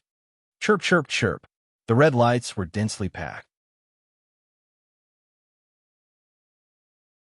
Chapter 228. However, Yi Fan's silver arc of light did not lose its momentum and continued to rush toward the gecko demon at high speed. Roar! The gecko demon was a little embarrassed and angry. It saw that the red light that it shot out had no effect on Yi Fan's silver arc, so it immediately changed its tactics. The tip of its tail swelled and stretched forward. With a swoosh, a blood-red light pillar that was half a foot thick rushed out from it. The blood-red beam of light was dazzling as it spun at high speed toward the silver arc of light. The gecko demon gathered all the power of the red light and used all its strength to fight against the silver arc of light. Boom! The red and silver forces collided. The cold air was dense, and the red light dots were everywhere. The silver arc of light and the red beam of light did not give way to each other and were in a deadlock in the air. Hum! The silver arc of light hissed as it slowly descended against the red beam of light. The gecko demon did not show any weakness. Its tail shook again, and the red beam of light instantly doubled in size. The silver arc of light slowed down and seemed to be retreating. Yi Fan, who was descending from the sky, curved his lips and revealed a devilish smile. This was the situation he wanted. Whoosh! With a wave of his arm, a dazzling silver arc of light shot out from the cold snake's shadow sword at high speed, hissing as it flew toward the gecko demon's huge tongue. Its speed and power were several times stronger than before. Seeing Yi Fan's devilish smile, the gecko demon was stunned at first, then shocked. Its eyes widened and its pupils constricted. This gigolo's target was not it at all. It was the tongue that had already pierced through the spiritual energy shield. The first silver arc of light was just a cover. The second arc of light was the real killer move. The gecko demon was indeed an old demon with profound skills.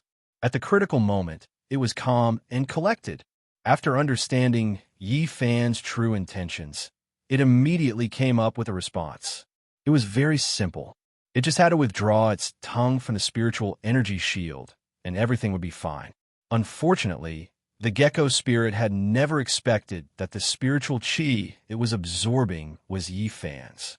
Furthermore, Yi Fan had already mastered the control of his own spiritual chi and was able to control it as he wished. Just as the gecko demon was preparing to withdraw its huge tongue from the spiritual energy shield to avoid Yi Fan's attack, an unexpected scene appeared. Its tongue was actually stuck in the spiritual energy shield. No matter how it tried to pull back, its tongue was still stuck in the spiritual energy shield and did not move at all. What was going on? Why couldn't it pull it out? The gecko demon's huge eyes instantly widened. Yi Fan's cold laughter in the air. The spirit chi outside the Fengming mountain was set up by him.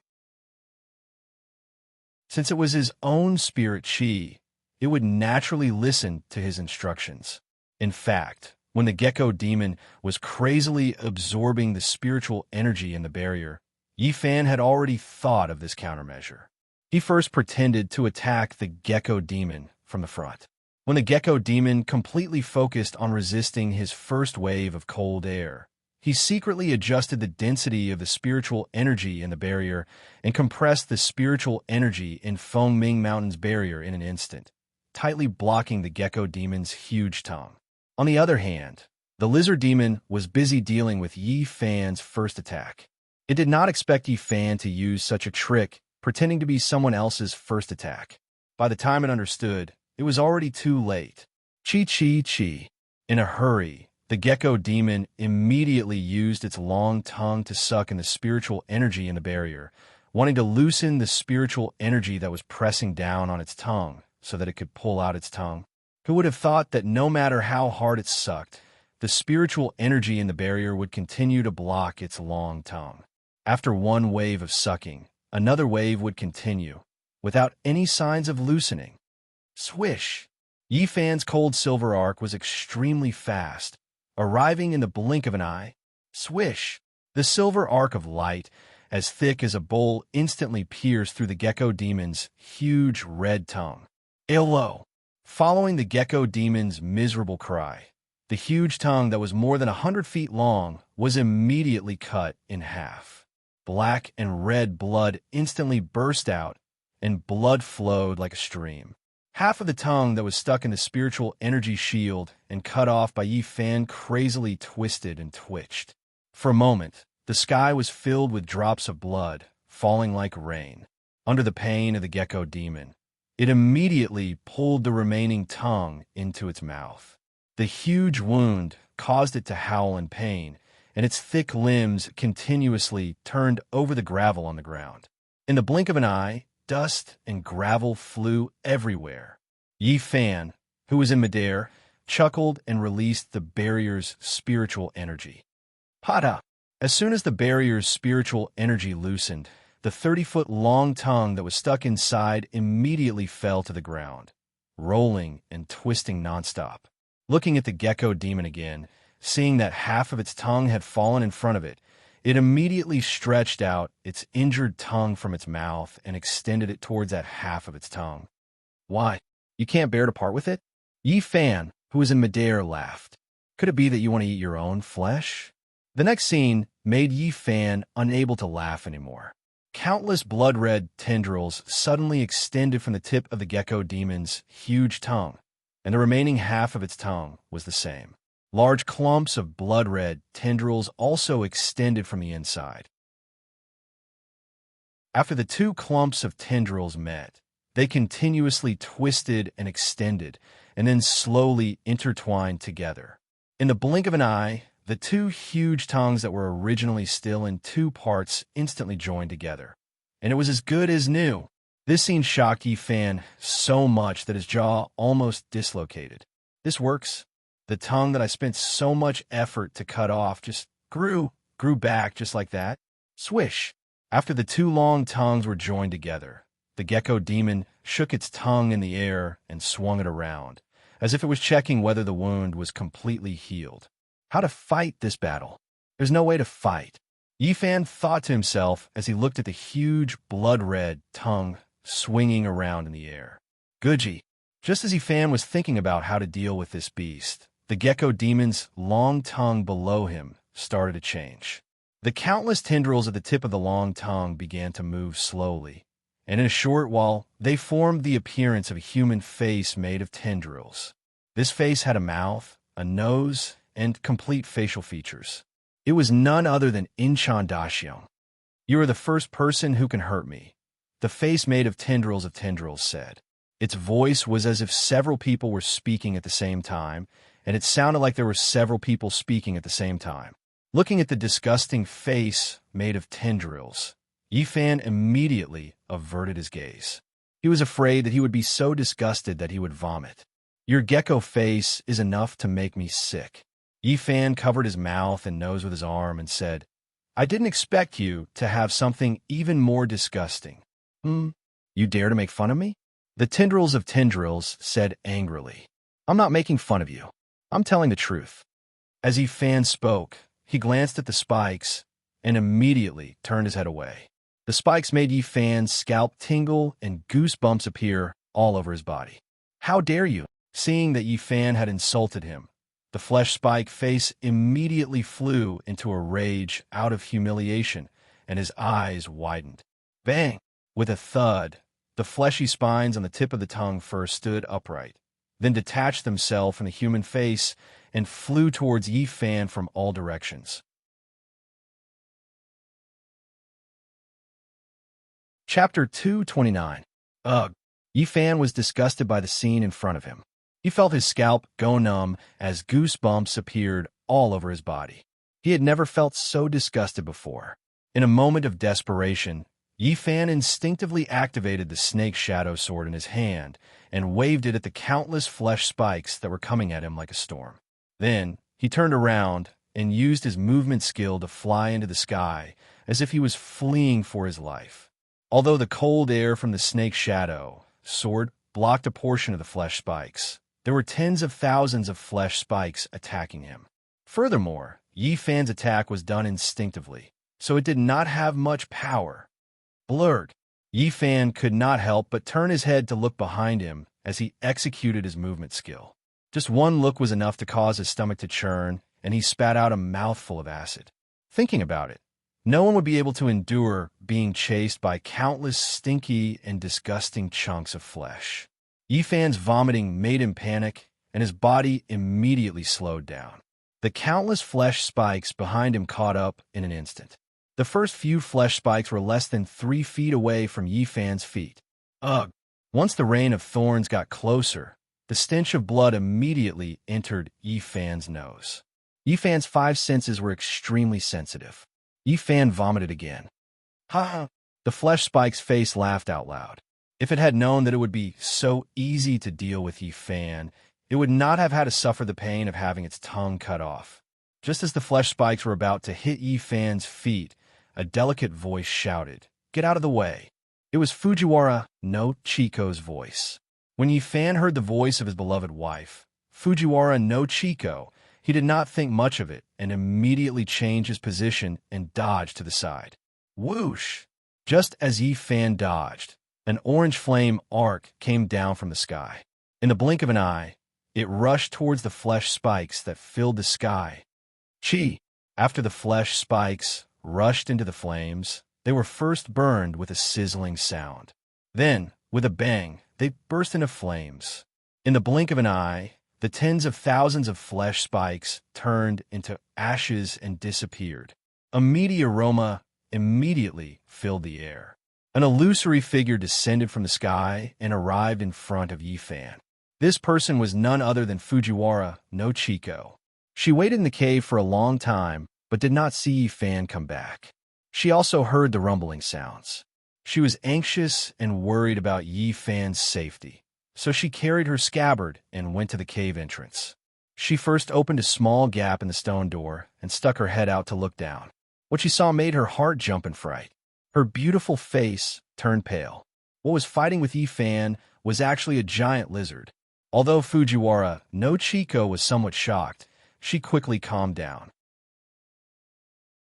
After all, not only did she have a cultivation base, when she came to the Great Ming Dynasty with Matsumoto Takeyoshi, she also fought with a giant sea snake on the sea.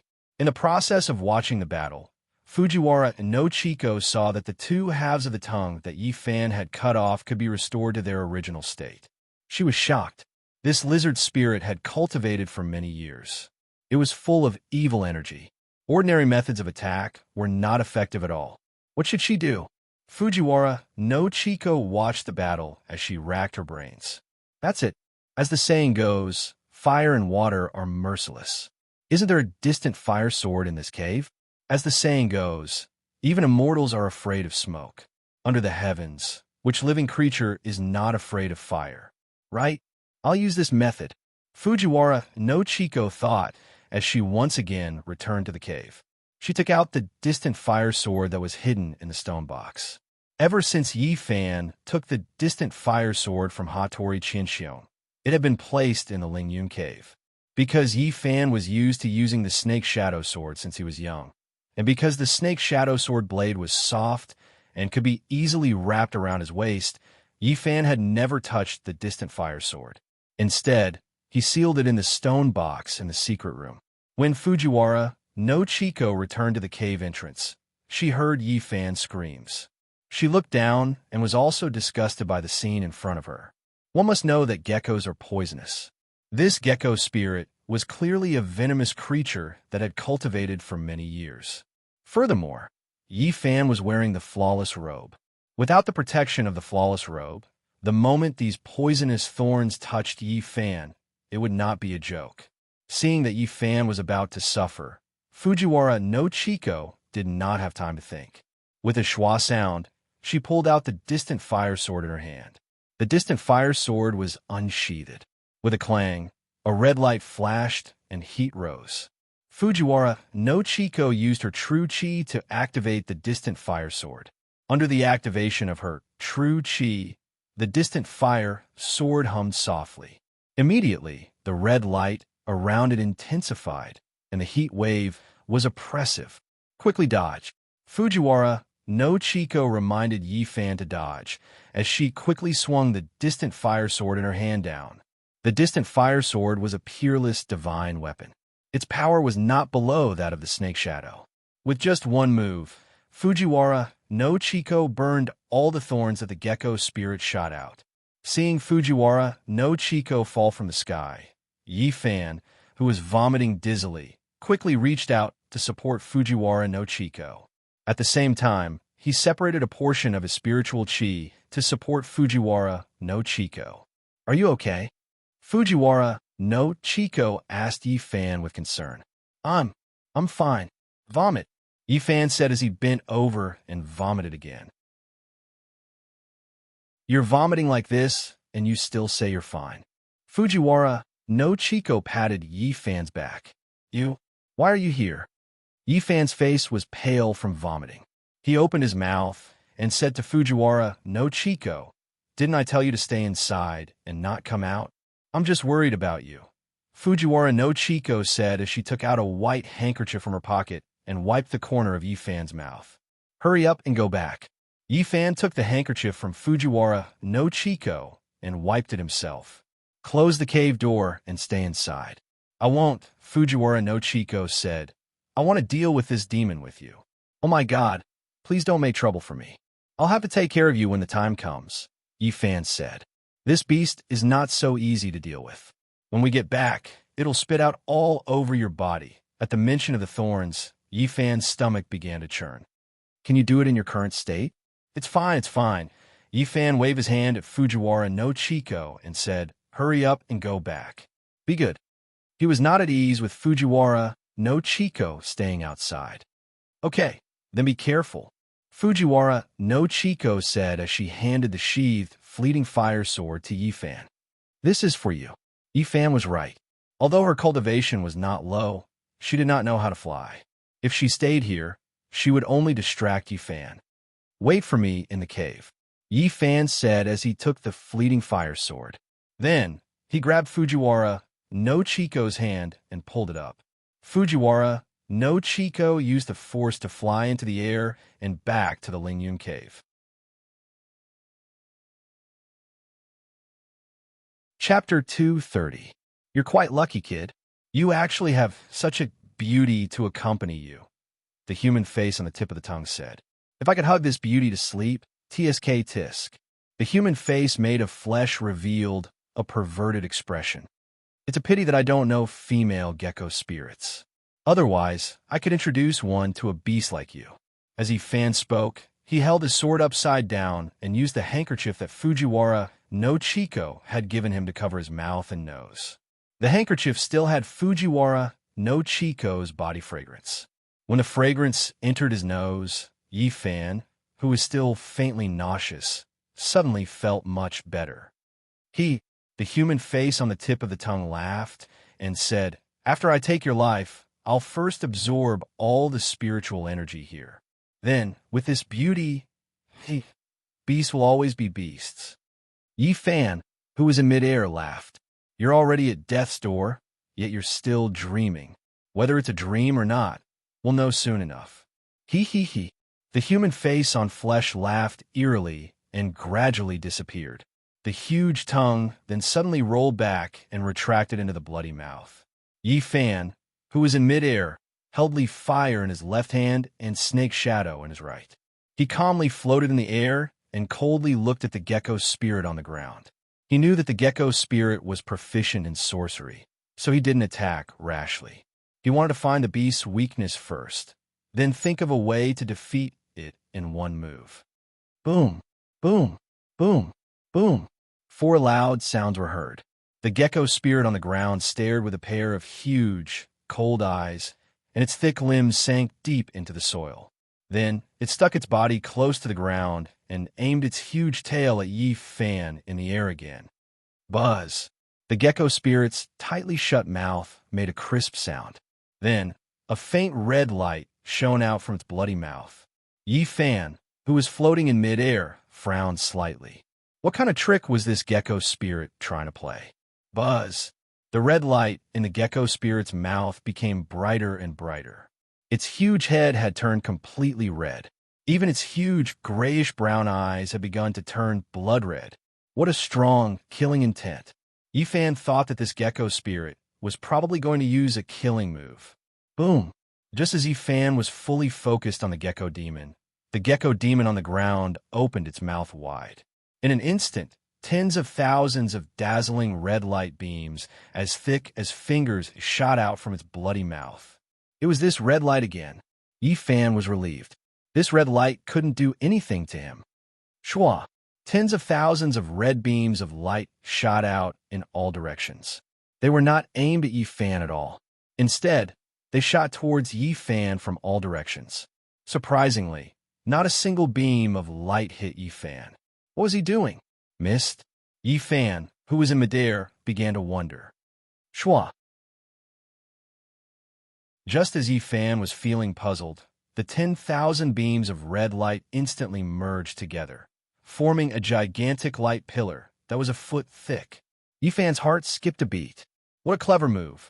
First, it used the 10,000 beams of red light to surround him from all directions. This way, he had no way of dodging. After merging together, it immediately narrowed the encirclement, combining the 10,000 beams of red light to form an extremely strong force and attack him. This move was exactly the same as the one Yifan had used to attack the gecko demon with the cold air pocket. Boom! In a flash, the thick light pillar that had merged into one emitted a blinding light. It gathered together majestically and attacked Yifan right in the middle. The strength was so strong that even the gecko demon on the ground sank in an instant. Its thick limbs sank a foot deep into the ground. Seeing this, Yifan immediately mobilized the spiritual chi in his chi si to activate the snake shadow sword in his hand.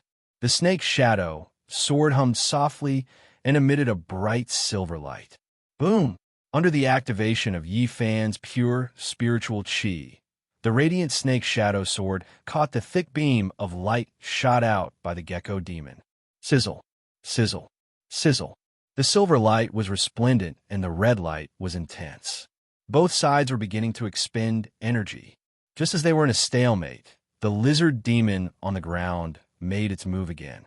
With a swoosh, its gigantic tongue, which was over 100 feet long, stretched out from its bloody mouth and headed straight for Yi Fan, who was in the air. Seeing the tongue attack again, Yi Fan immediately increased his spiritual chi by 10%. The snake's shadow, sword in his hand, shone brighter by another foot. Although the tongue was powerful, it was still made of flesh. The snake's shadow sword in his hand was extremely sharp and had a biting cold aura. The tongue probably did not dare to approach him rashly. The reason it attacked him was definitely to distract him. Indeed, as he expected, the tongue slowed down when it was about 3 feet away from him. It was indeed like this. As Yi Fan thought, he increased the strength in his hand and used all his strength to resist the red beam of light shot out from the gecko demon's mouth. But he was wrong. Just as he thought that the tongue was feigning an attack, a scene that shocked him appeared. Pah! The huge tongue immediately burst apart when it was about 3 feet away from him, instantly turning into hundreds of blood-red tongues that were as thick as an adult's arm. Shwa! While Yi Fan was in a daze, the hundreds of tongues quickly circled around to Yi Fan's front, back, left, and right. Then, they instantly intertwined and wrapped around Yi Fan. Sizzle! As Yi Fan had the snake's shadow sword in his hand, the biting cold aura emitted by the snake's shadow sword caused the hundreds of blood-red tongues to instantly twitch. Was this gecko demon crazy? Seeing the tongues around him being frozen by the cold aura, Yi Fan had a look of disbelief. This beast knew that tongues were afraid of the cold aura, yet it still wanted to use this move. At this moment, the red beam of light continued to attack Yi Fan. Through the beam of light, Yi Fan suddenly realized that on the tip of the gecko demon's tail, there was a red ball of light about 10 feet wide that was constantly accumulating energy and spinning. Not good. Yi Fan, who was in midair, secretly cried out. He instantly understood the gecko demon's true intentions. This gecko demon first wanted to trap him, then used the killer move on its tail to deal with him. Wong! The red ball of light on the tip of the gecko demon's tail grew bigger and bigger, and it was spinning faster and faster. The shining red light illuminated the entire ground red. Yi Fan, who was surrounded by tongues, did not dare to be careless. He immediately circulated his spiritual energy and continued to activate the snake's shadow sword in his hand, constantly emitting cold aura. He understood that he could no longer set up a spiritual energy barrier outside his body. The reason was simple. If he did that, the gecko demon's tongues would completely absorb his spiritual energy. Wong! The snake's shadow sword let out a cheerful cry, and the cold aura around him rose sharply. Ji. The tongues surrounding Yi Fan could not stand the cold aura emitted by the snake's shadow sword, and immediately expanded the encirclement. Jie bang bang. Although the tongues expanded the encirclement to avoid the cold aura, they were still completely frozen by the cold aura of the snake's shadow sword, and cold smoke rose. The gecko demon on the ground endured the pain of being eroded by the cold aura and did not retreat. It continued to accumulate the red ball of light on the tip of its tail.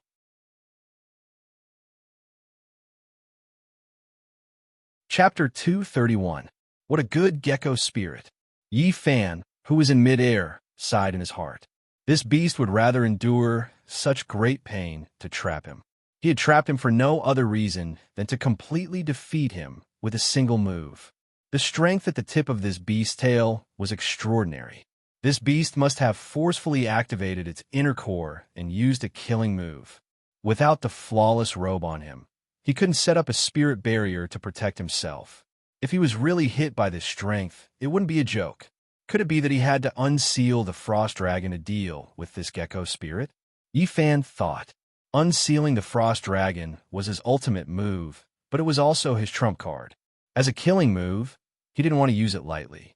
However, Looking at the current situation, if he didn't unseal the frost dragon, he wouldn't be able to pass this hurdle.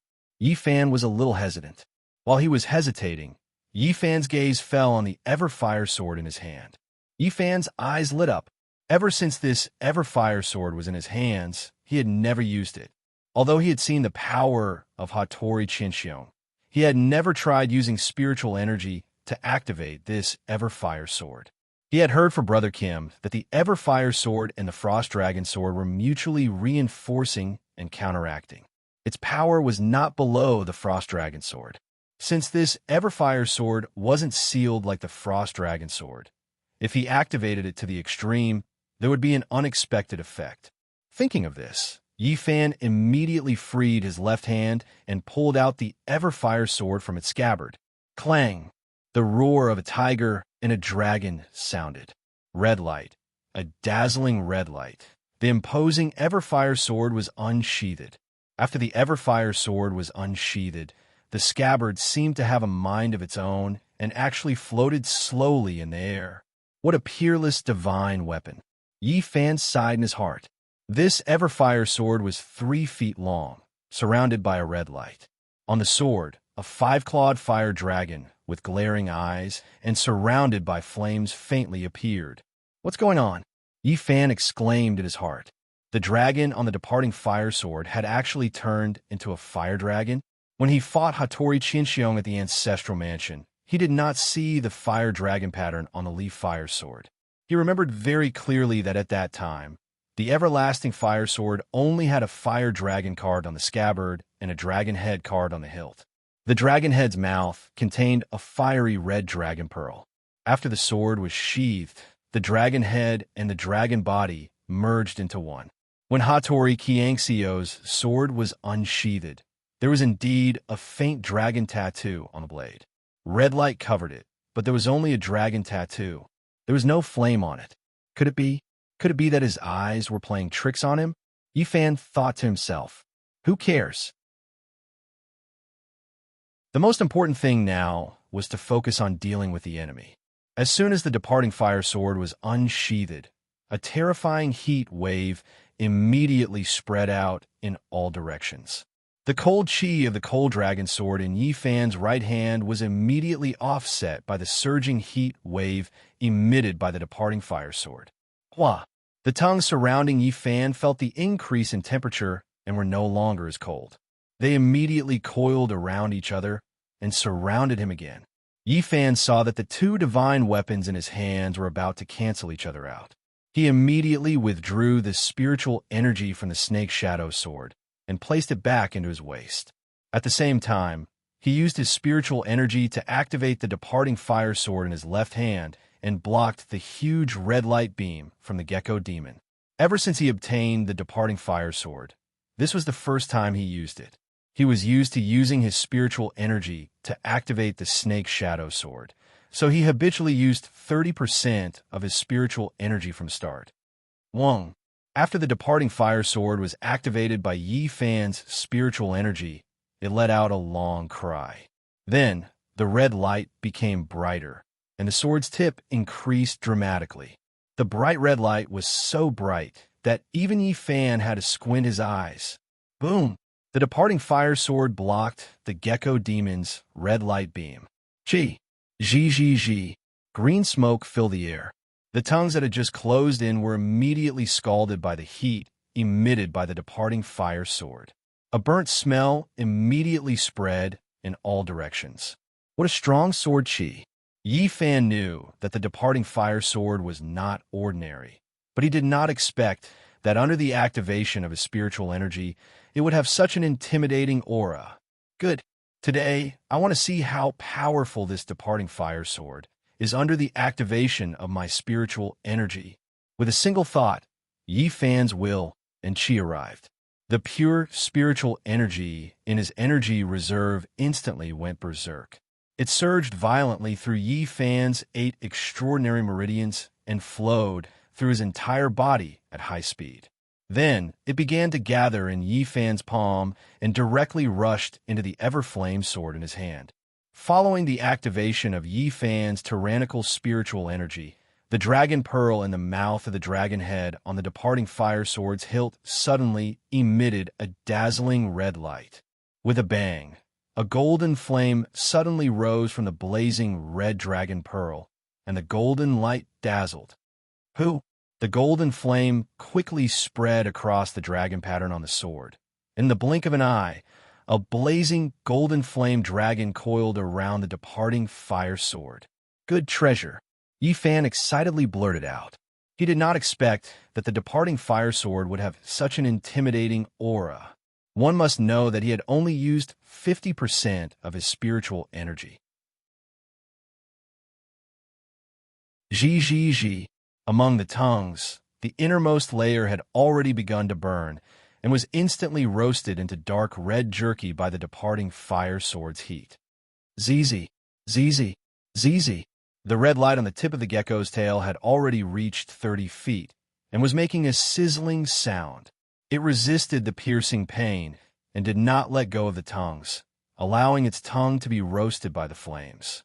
The reason why it endured such great pain was only for one purpose, and that was to hit it in one hit.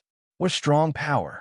In the air, Yi Fan saw that the red light on the tip of the gecko's tail had already reached 30 feet and secretly exclaimed, "I can't let this stalemate continue." Yi Fan thought to himself and suddenly mobilized his spiritual energy to use his movement technique and fiercely pressed down. The stalemate began to break, and Yi Fan, who was resisting the gecko's red beam of light, began to slowly descend. The gecko's red beam of light began to retreat bit by bit. Swish! When Yi Fan was less than 30 feet away from the gecko on the ground suddenly withdrew its tongues and then closed its huge mouth, and the attack of the red beam of light came to an abrupt end. The red light on the tip of its tail had already expanded to 15 feet. It was ready to attack. Yi Fan, who was in the air, suddenly lost all resistance and suddenly rushed down at high speed. Not good. Yi Fan was alarmed. This beast was deliberately luring him closer. It wanted to kill him in the shortest distance possible. Wong, bang. In the instant that Yi Fan understood, the gecko's killing move began.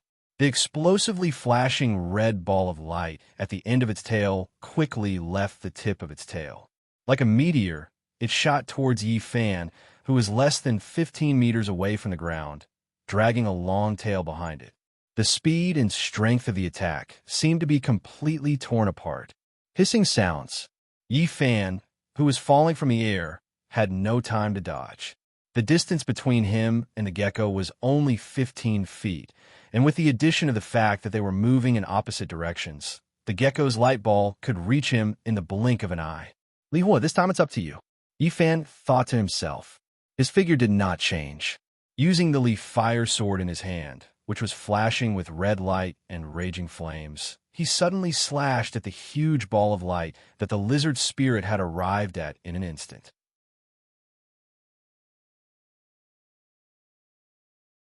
Chapter 232. 30 feet, 20 feet, 10 feet.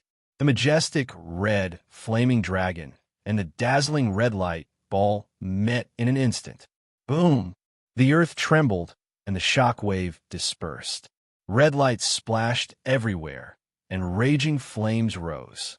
The two powerful forces quickly exploded between the lizard demon and Yi Fan. Swoosh! The originally dark night sky was instantly illuminated by the burst of light, making it as bright as day. Swish! Boom! A ring-shaped shock wave instantly spread out, and the air was torn apart by this rapidly expanding shock wave, producing a deafening sound. The soil and stones on the ground were instantly shattered by this shock wave, and dust flew everywhere. Yi Fan used his movement skill and quickly retreated. At the same time, he set up a 3 feet thick spiritual energy barrier around himself. This lizard demon is so powerful. Yi Fan thought to himself, to be able to gather such a powerful force, if not for the divine weapon in his hands, it would have been difficult for him to fight against this fellow. Yi Fan thought to himself as he looked down. As the rain of stones and flying dust gradually dispersed, Yifan could clearly see the situation on the ground. At this time, the lizard demon had already sunk 5 feet deep into the ground from the huge shockwave. Within a 300 feet radius, all the flowers and trees had disappeared, forming a huge crater. Looking at the lizard demon again, it was covered in blood and panting nonstop. The move just now had already used up more than half of its spiritual energy. If not for its many years of cultivation and its pure inner core, its spiritual energy would have already dried up. The lizard demon panted heavily, and its pair of brown eyes stared fiercely at Yi Fan, who was in the air. If not for the 2 divine weapons in this pretty boy's hands, it would have already succeeded. Why would it have to reveal its true form? Speaking of which, those 2 divine weapons were really not to be underestimated. One was hot and one was cold. One was yin and one was yang. Its tongue was not a match for them at all. This time, it originally thought that it could suck the opponent's spiritual energy dry with its unique skill of absorbing the opponent's spiritual energy. However, it did not expect to go for wool and come back shorn. Not only did it reveal its true form, it also activated its own inner core and attacked with all its might, but it still could not win. This was something that it never would have thought of before coming here. A wise man does not fight when the odds are against him. This little brat's spiritual energy was abundant, and he also had a divine weapon. Since it did not have enough spiritual energy, it would give up for today. Next time, it would borrow a divine weapon from great god Sietion. Any divine weapon from the 9 blades would be enough to cut this little brat into 10,000 pieces. What a troublesome fellow. Yifan thought to himself, since we've already fought to this extent today, I can't let him live no matter what. Otherwise, there'll be endless trouble in the future. Striking while the iron was hot, Yifan had already concluded from the gecko spirit's panting appearance. The gecko spirit's move just now had consumed a lot of its spiritual energy. Now that it was low on spiritual energy, he had to finish it off in one go. As Yifan thought about this, his killing intent surged. He used his peerless movement technique to descend from the sky again. At the same time, he used his spiritual energy to activate the fleeting flame sword in his hand. The fleeting flame sword was the same as before.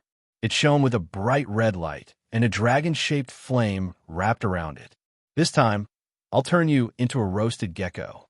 Yifan held the leaf fire in his hand. A shadow rapidly descended. When the gecko spirit on the ground saw Yifan attack again, it immediately reacted. Its body began to expand like an air balloon.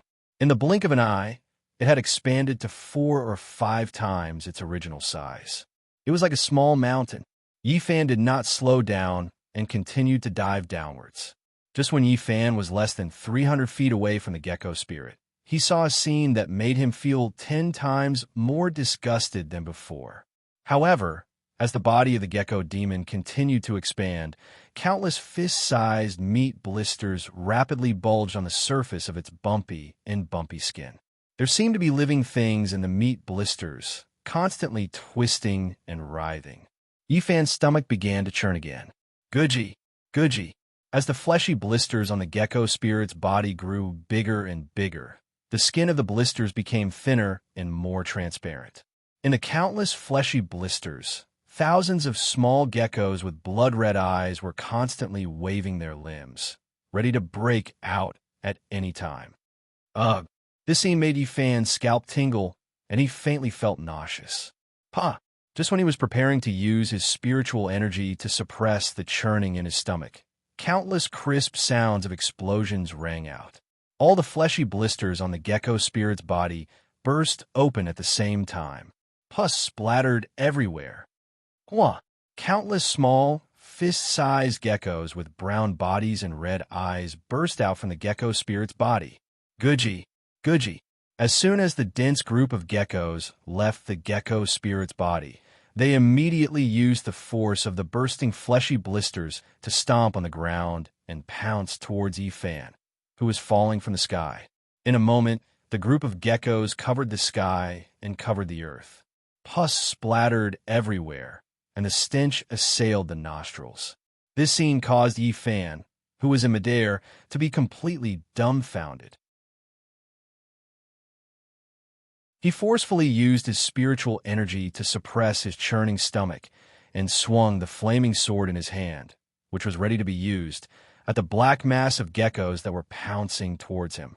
Hugh, a dragon-shaped flame, which was several feet long, surged out from the fire sword and rushed towards the group of geckos in the sky like raindrops. Chi, Guji. After the dense group of geckos rushed towards the dragon-shaped flame, they were immediately burned and screeched. In the blink of an eye, they turned into green smoke and disappeared. However, this group of geckos did not seem to be afraid of death. As soon as the group of geckos in the front were burned to ashes, the ones behind immediately pounced on Yifan. Layer after layer of geckos crazily rushed up, as if they would not give up until they bit Yifan to death.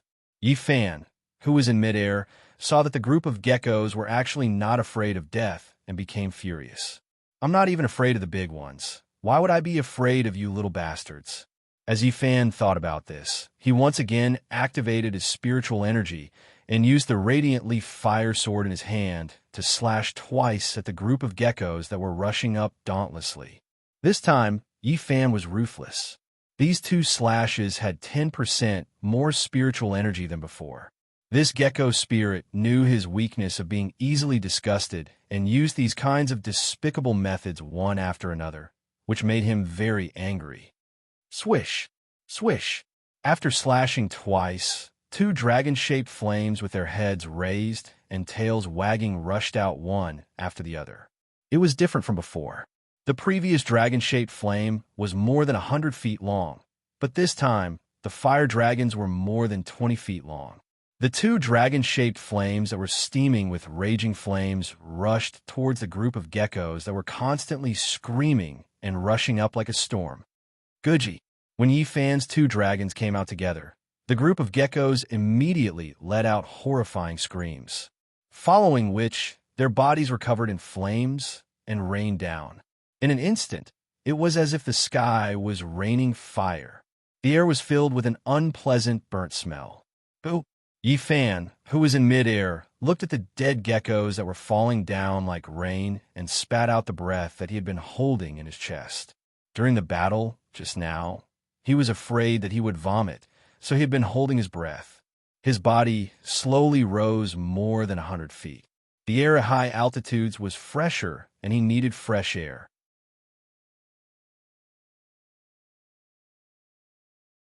Chapter 233. High up in the air, Yifan breathed in large mouthfuls of fresh air as he looked at the gecko spirit with a serious expression. This gecko spirit's every move was weirder and more disgusting than the previous one. He did not know what other evil moves were waiting for him. Today, you have a divine weapon in hand. I am not your opponent. The gecko spirit's deep voice came from its bloody mouth. Next time, I will take your life, Sananara. After the gecko spirit finished speaking, its body quickly sank into the ground. In the blink of an eye, more than half of its body had drilled into the ground. You want to run? High up in the air, Yifan did not expect the gecko spirit to actually retreat. He immediately activated his movement technique and swooped down. No matter what, he could not let this beast escape. As Yifan thought about it, he suddenly activated the ever-flame sword in his hand and swung it at the gecko spirit, who was continuously drilling into the ground from a distance of 300 feet away. Shwa! The fire dragon appeared again and went straight into the ground. Boom! Flames scattered in all directions, gravel flew, and dust flew. Yifan continued to descend, unwilling to let the gecko spirit escape like this. With a whoosh, he pulled out the snake shadow sword from his waist. Since this gecko spirit could walk underground, then he would use the cold air of the snake shadow sword to seal the ground. Let's see where it can run to. The snake shadow sword shone brightly and emitted a dense cold air. Yifan used his spiritual energy to activate the snake shadow sword and continuously swung it at the ground. Boom! Boom! Boom! The snake shadow sword's cold air was emitted from the snake shadow sword and directly rushed into the ground that was filled with dust. Jie pung pung, crisp sounds rang out continuously. With the deep pit under the lizard demon as the center, the ground within a radius of 300 feet was instantly covered with a thick layer of ice. When the dust gradually dispersed, Yi Fan furrowed his brows. In the deep crater that was already covered in a thick layer of ice, there was only a giant tail that was more than 3 feet long that kept flipping and bouncing around. Yi Fan slowly landed on the ground and channeled his spiritual energy to his ears. He bent down and carefully listened to the sounds in the ground. The rustling sound came. It became smaller and smaller until it finally disappeared completely. What a cunning fellow! Yi Fan had a solemn expression on his face. This gecko spirit knew that its cold chi was powerful and could use it to freeze the ground. Therefore, after it drilled into the ground, it did not leave. Instead, it drilled directly into the depths of the ground. It understood that although Yi Fan's cold chi was powerful, it could not reach the depths of the ground. This way, he could escape unscathed. It had purposely left half of its tail behind in order to distract Yi Fan's attention. For a gecko, it was normal for its tail to break automatically. This was an innate ability of geckos. Yi Fan stood up and frowned. Today we let the tiger return to the mountain. Looks like there will be a lot of fierce battles in the future. As Yi Fan spoke, he sheathed the snake's shadow into his waist and returned the leaf fire to its scabbard. Then, he rose from the ground and flew towards the entrance of the Lingyun cave. Rumble. The stone door closed, and Yi Fan furrowed his brows as he walked into the cave with a solemn expression. Fujiwara no Chico, who had been waiting in the cave for a long time, saw that Yi Fan had returned and immediately went to welcome him. Although she was in the cave, she was extremely worried about Yi Fan's safety. Now that she saw that Yi Fan had returned safely, she felt as if a large stone had been lifted from her heart. How was it? Are you all right? Fujiwara no Chico asked with concern. She saw that Yi Fan's brows were furrowed and thought that Yi Fan was injured. I'm fine. Yi Fan smiled at Fujiwara no Chico. It's just that I let that bastard escape. Although he spoke casually, he was extremely worried. As the saying goes, don't be afraid of a thief stealing, but be afraid of a thief remembering. Before the gecko spirit left, it had told him that it would take his life next time. He was not worried about his own safety. He was worried about Fujiwara no Chico. If it ran away, then it ran away. It's good that you're fine. Fujiwara no Chico saw that Yi Fan was fine and gave a long sigh of relief. She said this while taking the everlasting flame sword from Yi Fan's hand and placing it on the stone table. Then she picked up the teapot and poured tea for Yi Fan. Where did this monster come from? How did it find this place? Xietian subordinate. Yi Fan replied. Fujiwara no Chico heard Yi Fan's words and her heart shook. She stopped the movement of her hand and turned around to look at Yi Fan. Xietian? Fujiwara no Chico knit her brows. These two words reminded her of the evil god statue in Matsumoto Takayoshi's secret room. Back then, that statue had made her Sasaki and Akichi Miyamoto, who had profound cultivation, kneel on the ground in an instant. What kind of power was this? It had to be known that this was only a statue. What did Xietian's subordinate come here for? Fujiwara no Chico asked while pouring tea. Then she turned around and handed the fragrant tea to Yi Fan. To kill me, Yi Fan said as he took the fragrant tea from Fujiwara no Chico and drank several mouthfuls. The battle just now had lasted for almost an hour, and he was already thirsty. Kill you? Fujiwara no Chico asked in a puzzled voice. When did this evil god get involved with you? Because my life is not good, Yi Fan said as he put down the teacup. Then he sat down on a stone chair and told Fujiwara no Chico what the gecko said. You are Xietian's stumbling block in this life. Fujiwara no Chico was a little confused after hearing Yi Fan's words. Xietian and Yi Fan. One was an evil god in the distant East Ocean continent, and the other was her husband in the Great Ming Dynasty. They were separated by tens of thousands of miles and did not know each other. How could they be together? I'm not sure about this either. Yi Fan leaned back on the stone chair and put his feet on the stone table. He put his hands behind his head and said, I have nothing to do with that evil god. So when did I become his stumbling block? There must be a mystery behind this. Fujiwara no Chiko said with a serious face. She shook her head and said, No matter what, you still have to be careful. Yi Fan smiled and stood up. He pulled Fujiwara no Chiko over and let her sit on his lap. Fujiwara no Chiko slapped Yi Fan with her hand and said, Stop messing around. I'm talking to you about something serious. I say, my wife. Yi Fan grabbed Fujiwara no Chiko's hand and said with a smile, Now that you and I are living in seclusion in a Lingyun cave, how can we be careful? Fujiwara no Chiko was asked this by Yi Fan and was speechless. My wife, it's getting late. You should rest. Yi Fan stood up and smiled as he picked up Fujiwara no Chiko. Let's go. Your husband will carry you to sleep. Fujiwara no Chiko kept slapping Yi Fan's shoulder. Put me down. You fought with that big gecko for so long. Aren't you tired? I'm not tired. Yi Fan smirked as he carried Fujiwara no Chiko to the bedroom upstairs. Fighting with that gecko spirit is too boring. Fighting with my wife is much more interesting. Fujiwara no Chiko's fists once again fell like rain 2 hours later. Yi Fan looked at Fujiwara no Chiko, who was sleeping soundly beside him. He slowly sat up from the bed. He quietly got off the bed and put on his clothes. He took the snake shadow sword and the ever-flame sword and left the stone house. He went straight to the top of Foaming Mountain. It was already midnight.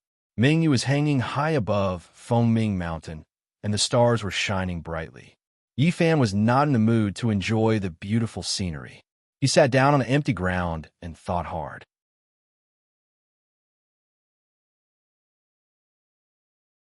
Chapter 234. The battle with the gecko spirit made Yi Fan deeply realize that there is always someone better than you out there. If it wasn't for his divine weapon, he wouldn't have been able to defeat the gecko spirit. It must be known that the gecko spirit was able to absorb the opponent's spiritual power. Based on this point alone, he was completely at a disadvantage. Originally, he thought that by relying on his strong spiritual power, he would be invincible. However, today's gecko spirit gave him a very vivid lesson, making him realize a principle. First, no matter how strong one's spiritual power was, one couldn't sit back and relax. When encountering an expert like the gecko spirit that could absorb spiritual power, one's spiritual power couldn't be fully utilized. If one was not careful, one's own spiritual power would instead become the opponent's advantage. No matter how fast one's movement was, one couldn't completely rely on it. No matter how fast a cotton ball was, it couldn't do anything to a stubborn stone. Choi Ziwen was right. Although spiritual power was extremely important to oneself, it was still spiritual power after all. It was the source of power, but it couldn't be completely used as a weapon. Just like forging weapons, if one wanted to forge a weapon, one had to first crush the iron or purify it, and then forge it into shape, quench, and grind it. The principle of spiritual power and forging weapons was the same. It was the source, the raw material, just like purified iron ingots. Using spiritual power directly as a weapon was like directly using iron ingots to smash people. Although there was a certain amount of power, compared to a forged weapon, the power was simply like heaven and earth. If one wanted to maximize the power of spiritual power, one needed a carrier of power, a move that could bear the power of spiritual power. Only in this way could the power of spiritual power be maximized. Blindly using spiritual power to attack directly was tantamount to holding a golden bowl and begging for rice. It seemed that he had to change his habit of blindly using spiritual power. Yi Fan thought that he couldn't always rely on the two divine weapons in his hands. Although the divine weapons were powerful, in the end, they were only weapons. As the saying went, forging iron depended on one's own strength. To improve one's own cultivation, creating one's own move was the foundation. What kind of move was powerful? Yi Fan began to recall the moves of all the experts he had seen and experienced. First of all, It was his brother Kim and the white-robed heavenly dragon. Yi Fan did not even dare to think about their moves. One of them was the 8th Division heavenly dragon who had successfully transcended the tribulation, while the other was his brother Kim, who had already existed before the heavenly court appeared. It was no different from a fool's dream to reach their level. Next was Hattori Kyangseo's 1,000 Sakura White Bones. This move was grand and powerful. With his current cultivation level and ability to control the cold air, he could imitate this move. First, he would cover himself with a large skull made of ice, then fill the skull with cold air. Finally, he would spit out the cold air to attack his opponent. It looks quite intimidating. What should I call it? Frozen skull? Frost chi ice skull? When Yi Fan thought of this, he felt a little amused. Instead of using so many fancy tricks, he might as well directly use cold air to attack. Hattori Kyangseo's move was a special technique. If he were to imitate it, it would be like drawing a tiger from a cat. Next was Chi Yao's soul-eroding bone slash. Yi Fan recalled, this move was actually quite powerful. Its power was not below Hattori Kyangseo's 1,000 Sakura White Bones. One sword turned into dozens of swords, circling and attacking continuously. Its momentum was astonishing. In addition to the Black King's cooperation, the moves were exquisite and the strength was not bad. But then again, his Snake Shadow sword could not split into so many swords, and there was no Black King. He could not possibly use cold air to create a giant Iceman, right? If that was the case, he might as well imitate Hattori Kyangseo's move and create a frozen skull. That would not work either. Yi Fan closed his eyes and shook his head. Next was Kuju Junichiro. He was an expert. If not for Yi Ming's personal arrival, the Yi clan would not have survived the calamity. But Yi Fan thought about it carefully and decisively gave up on Kuju Junichiro's move. There was not much difference between Kuju Junichiro using the Blade Chi Tornado to protect himself and him using the Cold Chi to protect himself. The reason why Kuju Junichiro was so powerful was because of his 1,000 years of cultivation. With that kind of cultivation, any move he used would be the ultimate move of the ultimate move. He was only in his 20s, so it was impossible for him to reach that level. Next was Yi Ming. Yi Ming was able to break Kuju Junichiro's blood chrysanthemum sword in one move. His high cultivation and strength had left a deep impression on Yi Fan. Try to figure out Yi Ming's moves? Haha. As soon as this thought appeared in Yi Fan's mind, he laughed. The Night Ancestor, Yi Ming, did not use any complicated moves at all. He just waved his blade casually and solved all the problems. How could he imitate him? Continue. Yi Fan continued thinking. Jinshan, Wudo. Yi Fan skipped the two of them. They walked the path of sorcery, which was completely different from his own. Silver pole? Yes, his torrential heaven's net was not bad. It was simple, direct, had a wide range, and was powerful. But was there any difference between this and the cold air he released? There was no difference. The next expert was the Blue-Clothed Man. His moves were clean and neat. He was good at using consecutive moves and was never sloppy. Strength, speed, and sword art.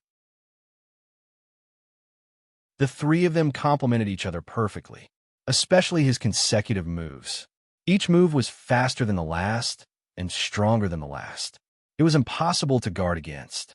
Yi Fan believed that he was proficient in sword arts. Ever since he was young, his father had been collecting all kinds of sword arts. He was influenced by his father and learned many sword arts. Before meeting the Blue-Clothed Man, he felt that he was a top expert in terms of sword arts.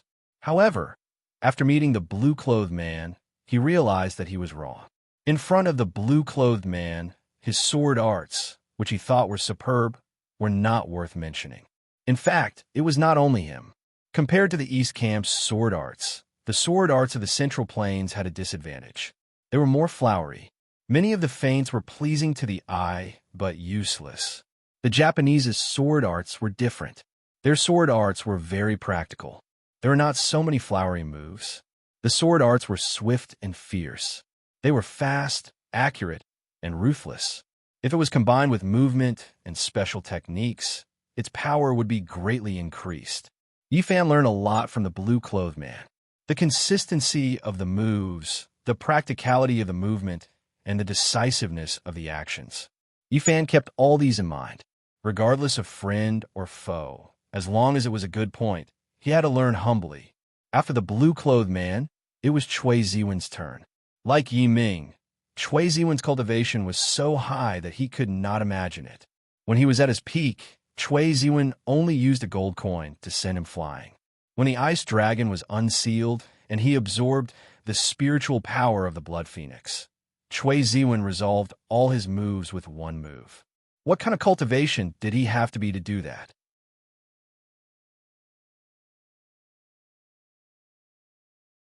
Chapter 235. But that blue-clothed man, Yifan felt that it was a bit troublesome.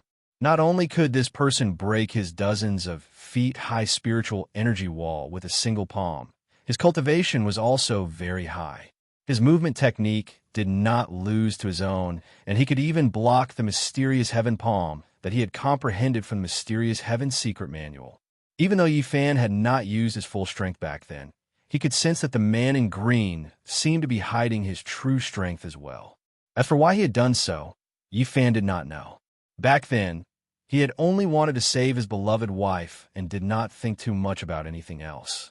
Although the blue-clothed man was strong, he was not what Yifan was most worried about. What worried Yifan the most was the white-clothed man. He had heard from Fujiwara and no Chiko that her master, Ito Fumio, had told her that the white-clothed man's cultivation was far above the blue-clothed man's. The blue-clothed man's cultivation was not worth a single cent to the white-clothed man. What kind of cultivation did the white-clothed man have that it could make Ito Fumio say these kinds of words? Thinking of this, Yifan's brows tightly knit. The blue-clothed man, the white-clothed man, the gecko spirit, Sietan. These first-class experts made him feel pressured.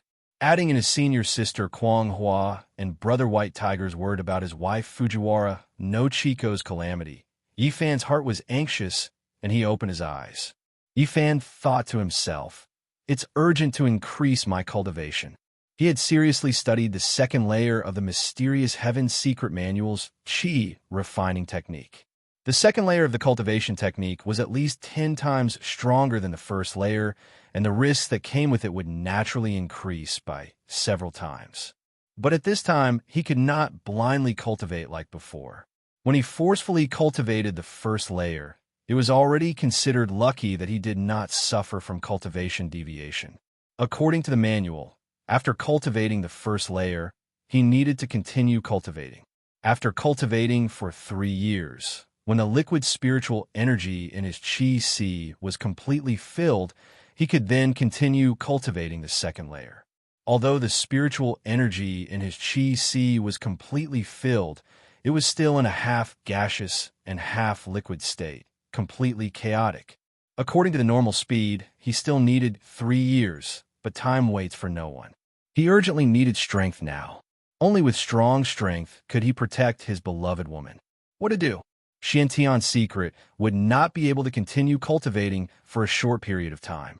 Other than spiritual energy, he only had the snake shadow and Li Hua, these 2 divine weapons.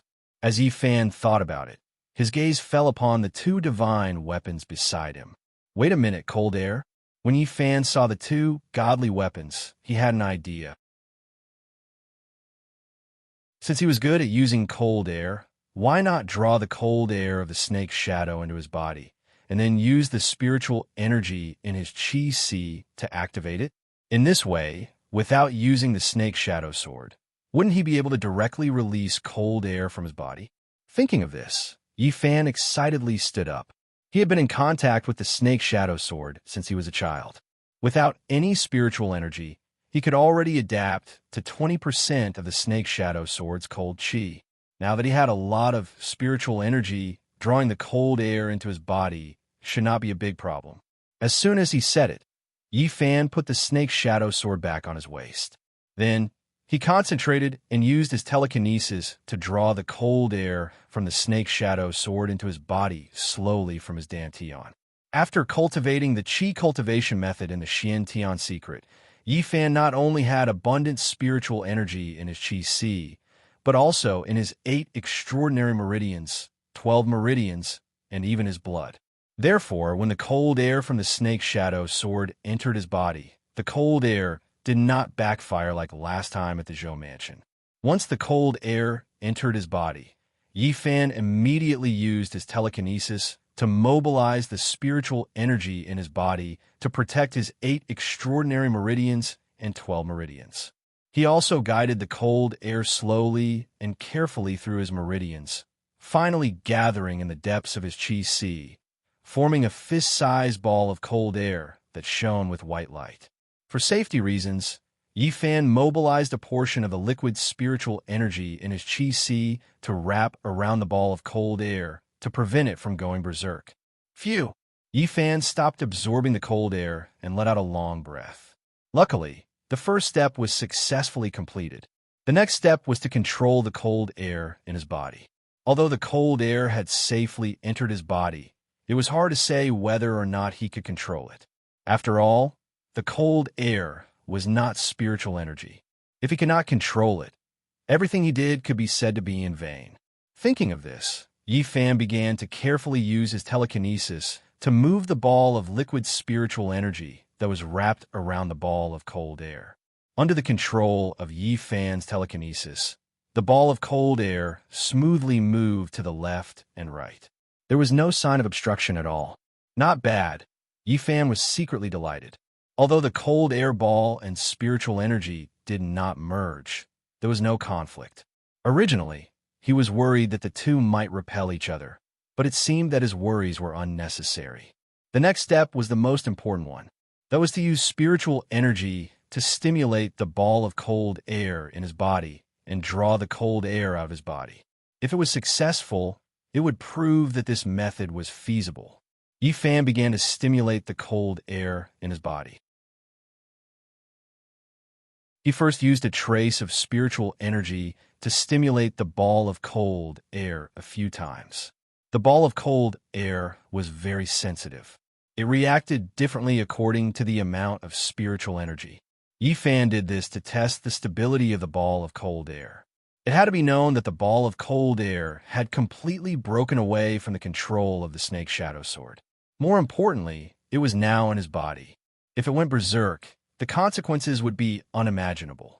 Seeing that the ball of cold air was relatively stable, Yi Fan began to slowly exert force.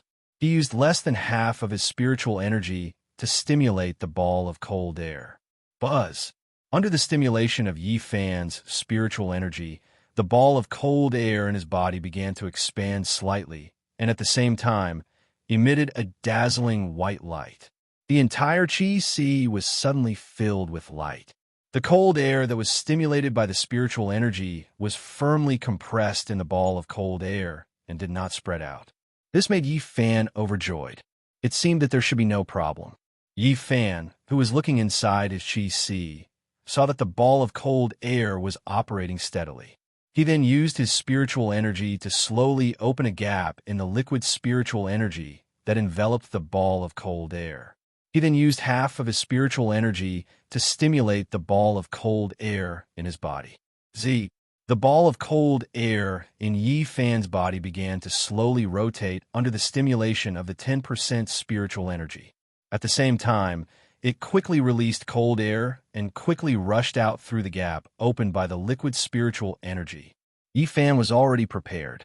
The moment the cold air rushed out of his body, he quickly mobilized the spiritual energy in his 12 meridians and 8 extraordinary meridians.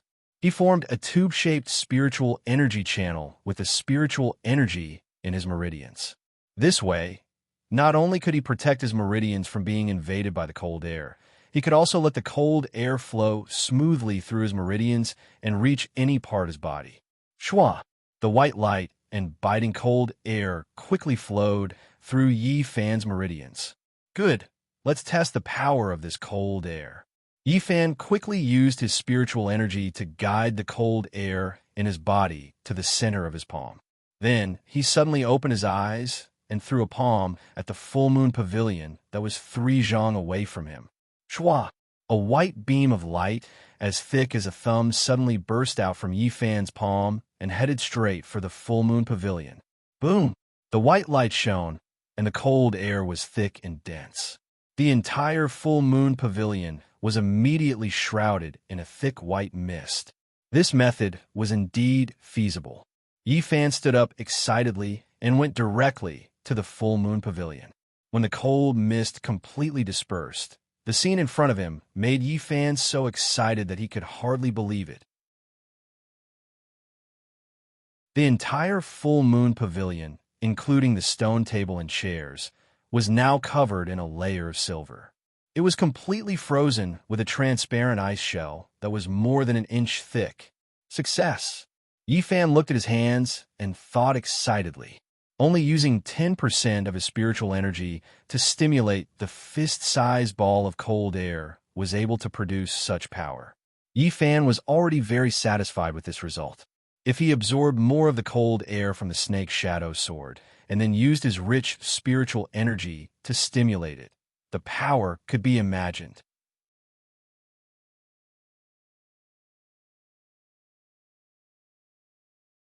Chapter 236.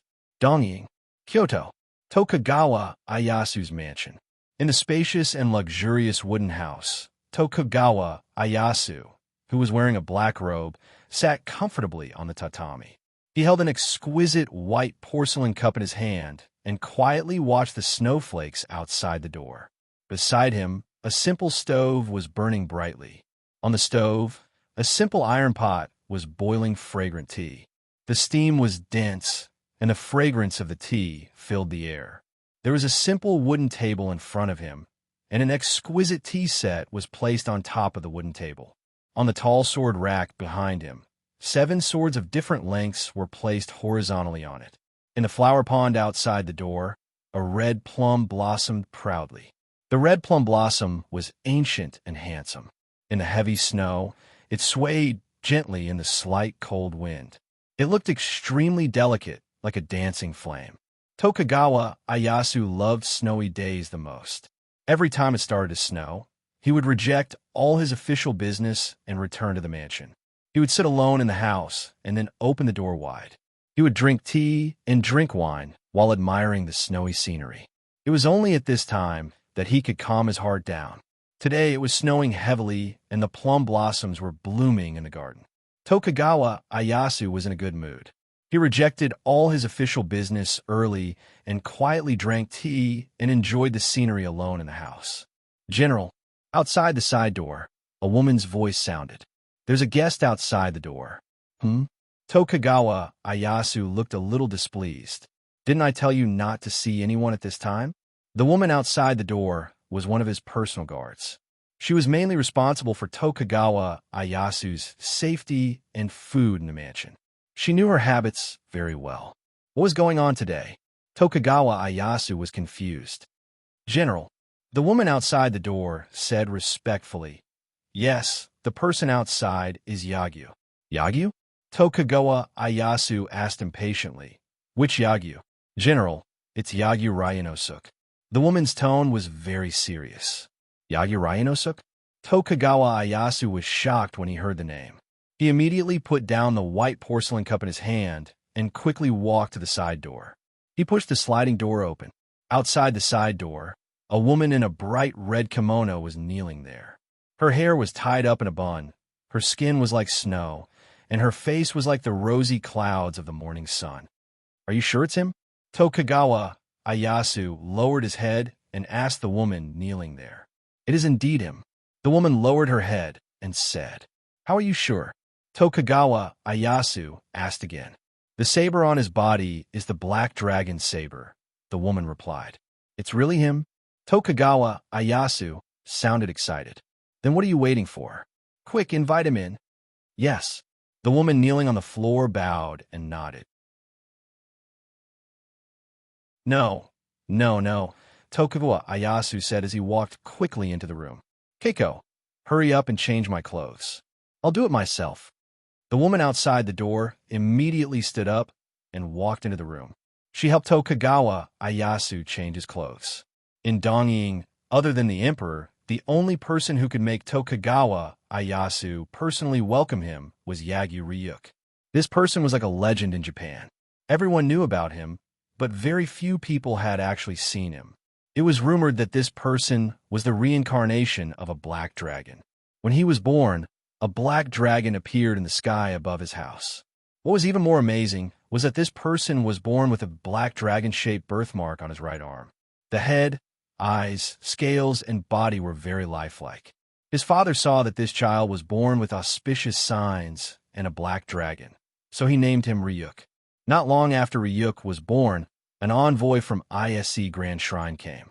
This ISC Grand Shrine was a national shrine in Japan that worshipped the Amaterasu god.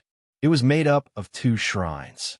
The outer shrine worshipped the harvest god, while the inner shrine worshipped the Amaterasu god. This ISC Grand Shrine was very mysterious in Japan. Every 20 years, it would be burned down and rebuilt. It kept one of the 3 divine weapons that symbolized imperial power, the Yada no Kagami. It was rumored that the Amaterasu god once said that seeing this mirror was like seeing her real body. There were hundreds of clergy in the shrine. There were 2 highest positions, called the head of sacrifice and the grand palace secretary. The head of sacrifice had to be a woman, but the grand palace secretary didn't have any special requirements. Every year, at a certain time, the emperor would personally come to ISC Grand Shrine to pray for peace and prosperity. Seeing that the envoy from ISC Grand Shrine had come, Ryuk's parents didn't dare to be slow. They hurriedly knelt down and bowed. The envoy told them that this child was the reincarnation of the black dragon under the Amaterasu god. This time, they were bringing this child back to the shrine. When Ryuk's parents heard this news, they were overjoyed. One had to know that it was already a great honor to be able to enter ISC Grand Shrine to serve the Amaterasu god. Now that they knew that their child was the black dragon under the Amaterasu god, they were even more overjoyed. After saying a few words of blessings, the envoy brought the newly born Ryuk back to ISC Grand Shrine. This Ryuk was the reincarnation of the black dragon. In addition, he had been nurtured and blessed by the clergy in the shrine. In just 18 years, he had grown into a young expert with unfathomable cultivation and mysterious spells. It was rumored that whenever a monster appeared in Japan, Ryuk would appear there.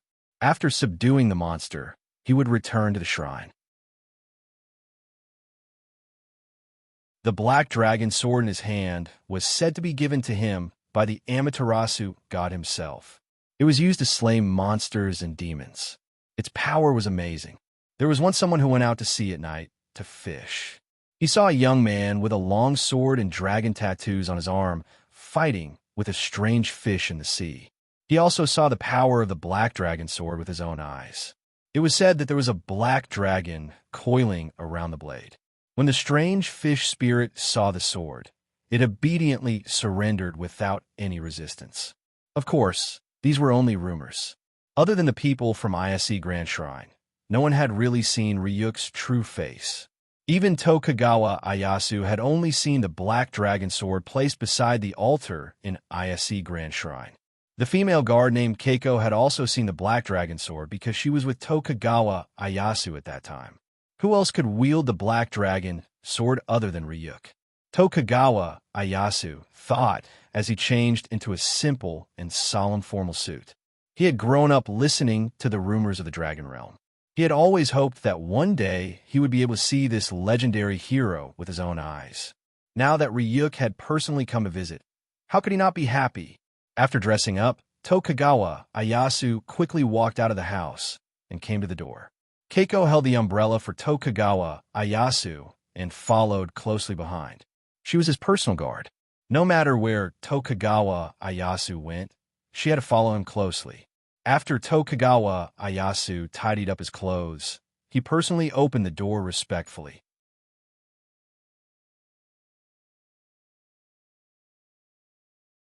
Chapter 237. What was strange was that although the sky was filled with Feishua, not a single snowflake fell on him. Greetings, General. After the door opened, Long Jijia bowed to Tokugawa Ieyasu. I'm Yagi Long Jijia. Please forgive me for disturbing the General's enjoyment of the snow. How can you be so polite? Tokugawa Ieyasu quickly bowed back. When Keiko saw Tokugawa Ieyasu bow, she immediately lowered her head and bowed to Long Jijia. General, Long Jijia stood up and said, I have something important to tell you this time.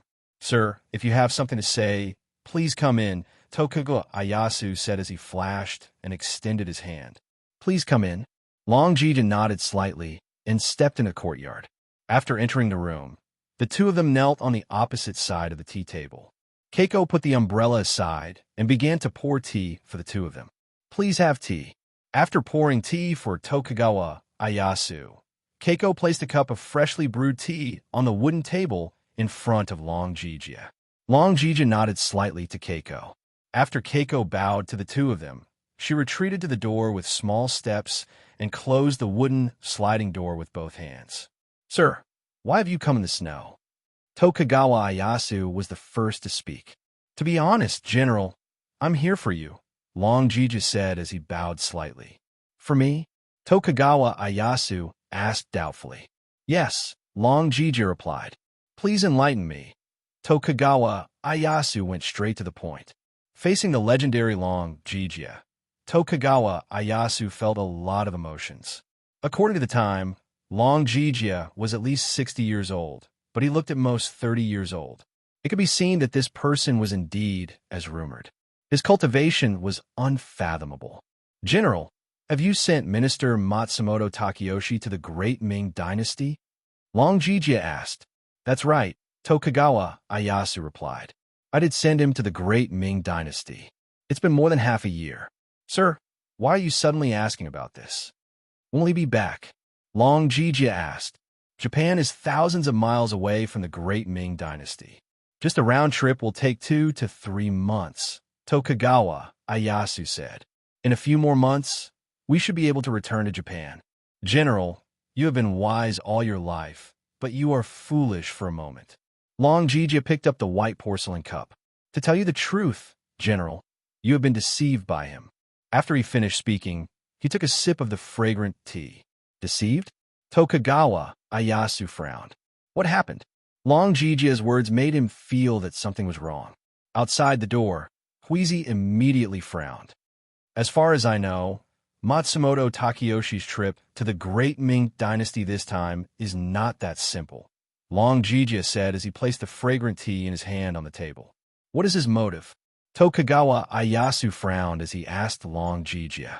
9 cauldrons, Long Jijia replied solemnly. 9 cauldrons? Tokugawa Ieyasu was shocked. He knew a little about the rumors of the 9 cauldrons in the Central Plains.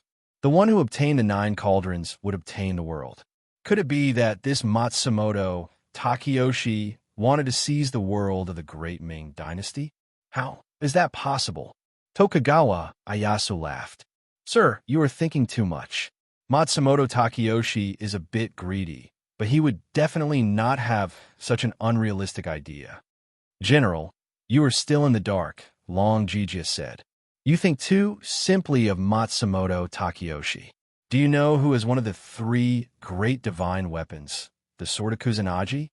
The Sword of Kusanagi? Tokugawa Ieyasu's heart moved. Sir, do you mean it is in the hands of Matsumoto Takeyoshi? Long Jijia replied. The Sword of Kusanagi is in his hands. Tokugawa Ieyasu was so shocked that the teacup in his hand almost fell to the ground. Is this true? Long Jijia nodded. How did you know about this? Tokugawa Ieyasu asked Long Jijia with a serious expression. General, do you still remember Fujiwara Kaga? Long Jijia did not directly answer Tokugawa Ieyasu's question. Fujiwara Kaga? Tokugawa Ieyasu was a bit unhappy when he heard this name. Demon Blade, Muramasa. General, you have made a mistake in this matter, Long Jijia said to Tokugawa Ieyasu. Tokugawa Ieyasu looked at Long Jijia and did not speak. If it was someone else who spoke to him like this, he would have been beheaded. From the beginning to the end, this matter was caused by Matsumoto Takeyoshi alone. Seeing that Tokugawa Ieyasu was unhappy, Long Jijia told Tokugawa Ieyasu how Matsumoto Takeyoshi liked Mio Fuchiho, how Matsumoto Takeyoshi was rejected by Fujiwara Kaga, and how Matsumoto Takeyoshi used Tokugawa Ieyasu to kill the Fujiwara family without concealing anything from Uramasa. After Tokugawa Ieyasu heard this, his face changed greatly, and he did not speak for a long time. He stood up and walked slowly to the main door. With a swish, the wooden door slid open. He looked at the faciware outside the door and was lost in thought. He wanted to calm himself down as soon as possible. If things were really as Long Jijia said, what he had done was simply unforgivable. Keiko, who was standing outside the door, frowned even more. "General, you don't believe me?" Long Jijia, who was kneeling in front of the wooden table, asked while drinking tea. "How do you know these things?" Tokugawa Ieyasu said, while looking at the snow outside the house. "To be honest, General, these things were told to me by Amaterasu Okami," Long Jijia said. "Amaterasu Okami?" Tokugawa Ieyasu immediately turned to look at Long Jijia after hearing these words. "Is this true? I have no need to lie to you, General," Long Jijia replied. Tokugawa Ieyasu was silent. Long Jijia was right. He really had no need to lie to him. In the past, he also heard people around him say that Matsumoto Takeyoshi was not simple. But at that time, he did not take it seriously. Now it seemed that he was indeed careless. Even if he has the sword of Kusanagi in hand, what can he do? Tokugawa Ieyasu said as he closed the wooden door. He slowly walked to the opposite side of Long Jijia and sat down again. The Great Ming Dynasty has a vast territory and abundant resources. There are many talents and masters. He is just an ordinary person without the strength to truss a chicken. How can he find the divine weapon of the Great Ming Dynasty? General, you underestimate him too much. Long Jijia put down the white porcelain teacup in his hand and said slowly, "This person is very shrewd, and there are many masters around him. As far as I know, there are no less than thousands of Buffon's Jonin subordinates. If you count the Chunin and Jinin, I'm afraid the number is already tens of thousands." Tens of thousands? Tokugawa Ieyasu was shocked when he heard this number. In a small country like Dongying, having thousands of ordinary soldiers and horses was already considered strong. This Matsumoto Takeyoshi actually had tens of thousands of ninjas. However, Long Jijia's next words made Tokugawa Ieyasu unable to sit still. "This is not a big deal," Long Jijia continued. "I heard that Matsumoto Takeyoshi has an extremely mysterious army stationed in Dongying. The combat power of tens of thousands of ninjas is nothing compared to the combat power of this army, of only a few hundred people." Mysterious army? What mysterious army? Long Jijia's words made Tokugawa Ieyasu stunned. He did not understand who the mysterious army Long Jijia was talking about was. There were only a few hundred people, but their combat power was far greater than that of tens of thousands of well-trained ninjas.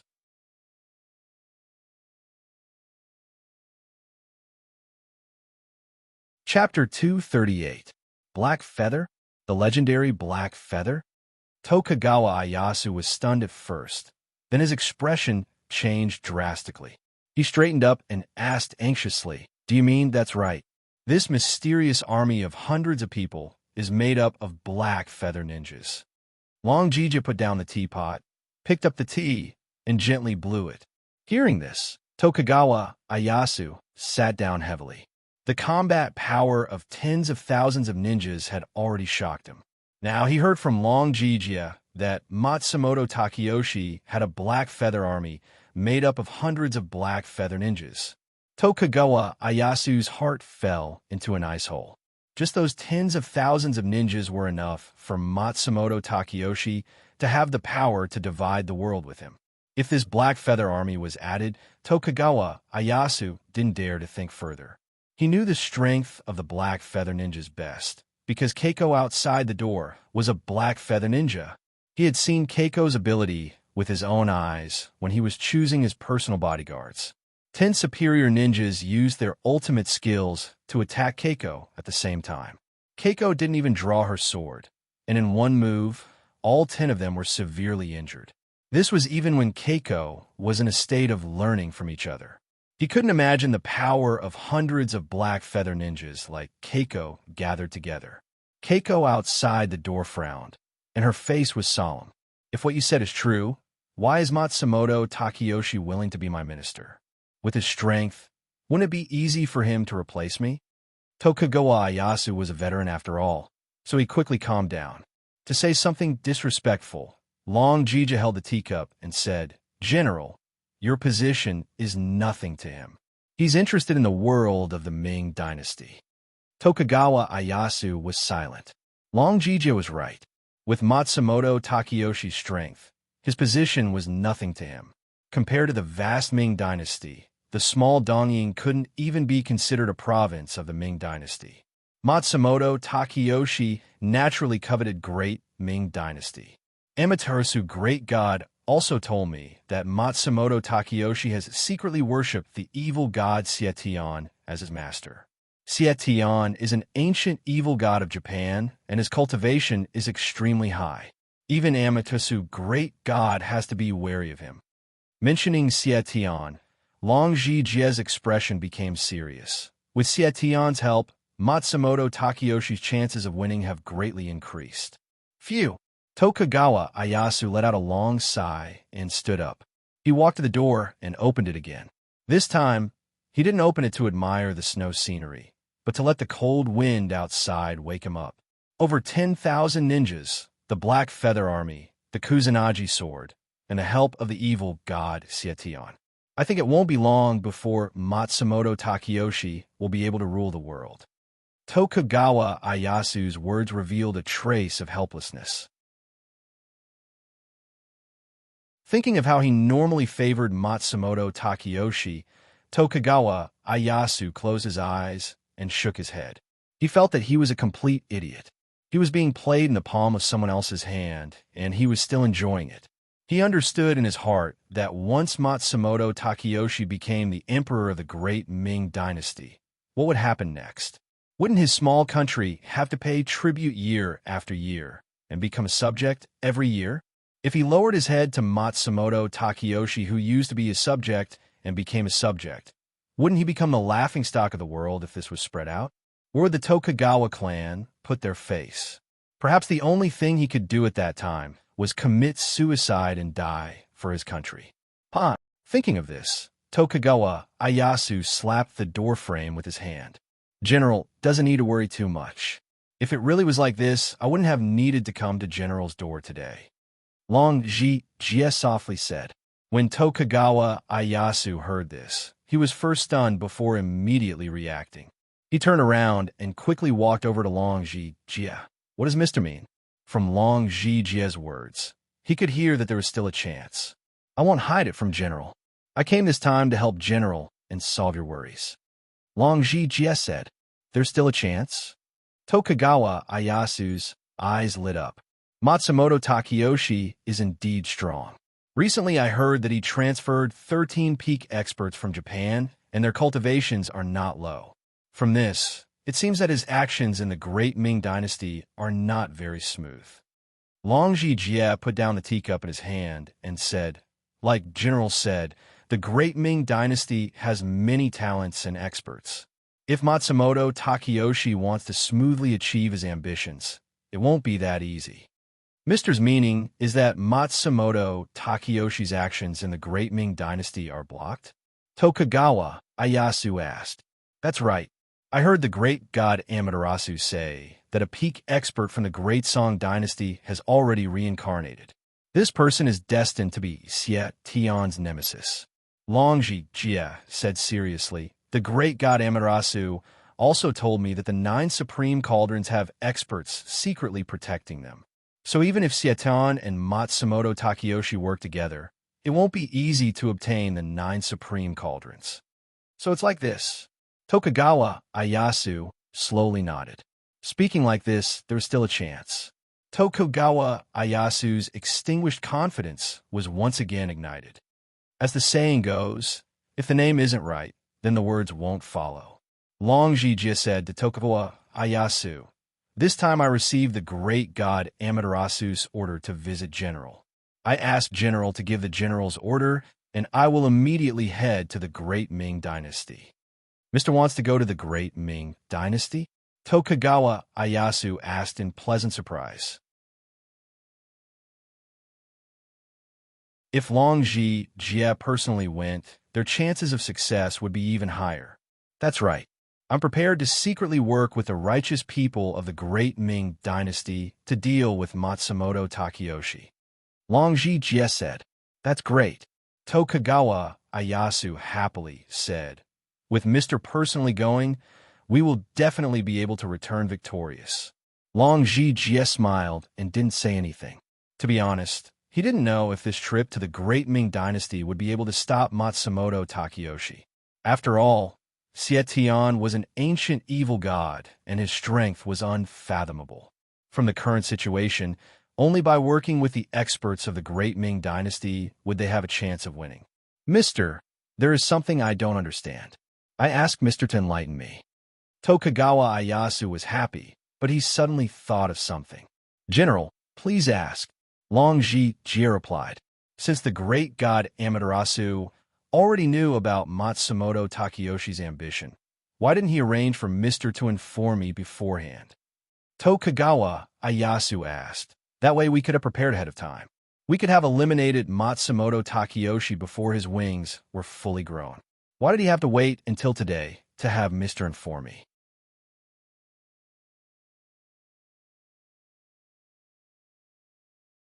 Chapter 239. If that's the case, then what can I do for you? Tokugawa Ieyasu didn't expect Matsumoto Takeyoshi to have such a background. It's very simple. Longji said to Tokugawa Ieyasu, you can give me the position of special envoy, then give me a warship and bring a few sailors. That's all. Tokugawa Ieyasu asked, don't you need more people? That's enough. It'll be troublesome if you bring more people, Longji said. Tokugawa Ieyasu thought for a long time. Then he turned around and took a golden sword from the sword rack behind him and handed it to Longji. This is a precious sword given to me by the emperor. You can take this sword as a special envoy token. If there are any Dongying people who don't agree with you, you can use this sword to kill them. His meaning was obvious. If Matsumoto Takeyoshi didn't agree with him, Longji could use this sword to kill him first and report later. Longji took the sword with both hands. Whoosh! Longji pulled the sword out half a foot and looked at it carefully. The sword was 4 feet long, completely golden, and extremely beautiful. The whole sword was shining and cold, and the word Tokugawa was engraved on the blade. Good sword, Longji said as he put the sword back into the sheath. The Ming Dynasty is far away from here. I'll give you an attendant to take care of your meals and daily life. I hope you won't refuse, Tokugawa Ieyasu said as he shouted outside the door, Keiko. Whoosh! The wooden sliding door opened from the outside, and Keiko, dressed in red, stood outside the door respectfully. General, Keiko answered with her head down. From now on, you're Mr. Yagyu's attendant, Tokugawa Ieyasu said to her. You heard what I said just now. You have to take good care of Mr. Yagyu. Do you hear me? Tokugawa Ieyasu seemed to have emphasized the words take good care of Mr. Yagyu. Yes. Keiko pursed her lips and said with her head down. Mr. Yagyu, I'll leave Keiko to you. Tokugawa Ieyasu turned to Longji and said, she's also a Black Feathers ninja. You can use her. This. Longji glanced at Huizi, who was standing there with her head lowered. Why aren't you coming over to greet sir? Tokugawa Ieyasu didn't continue Longji's words and directly said to Keiko. When Keiko heard Tokugawa Ieyasu's words, she immediately walked to Longji in small steps and curtsied. Yamada Keiko greets you, sir. Please advise me. Miss Huizi is too polite. Longji quickly stood up and returned the greeting. When will you depart? Tokugawa Ieyasu asked. We will leave tonight, Longji replied.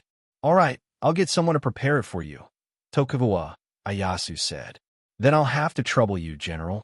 Longji bowed slightly. I'll take my leave now. Tokugawa Ieyasu nodded. I will send you out to sea tonight. That won't be necessary, Longji said. This matter shouldn't be publicized. I appreciate your kindness, General. I see. Tokugawa Ieyasu pondered for a moment and said, All right then, I wish you a safe trip. Long Jija bowed to Tokugawa Ieyasu and then turned to leave. Take care, General. I'm leaving. Yamada Keiko bowed to Tokugawa Ieyasu. Be careful, Tokugawa Ieyasu said to Yamada Keiko, who was kneeling on the ground. Yamada Keiko got up and closed the wooden door after walking out. Tokugawa Ieyasu stood there quietly in the room. He had a purpose for letting Yamada Keiko follow Long Jija. Since Matsumoto Takeyoshi had hundreds of black feathers ninjas, no one could be sure that Yamada Keiko was not a spy he had arranged around him. Letting her follow Long Jija could be a convenient favor. First, he could let Keiko leave him.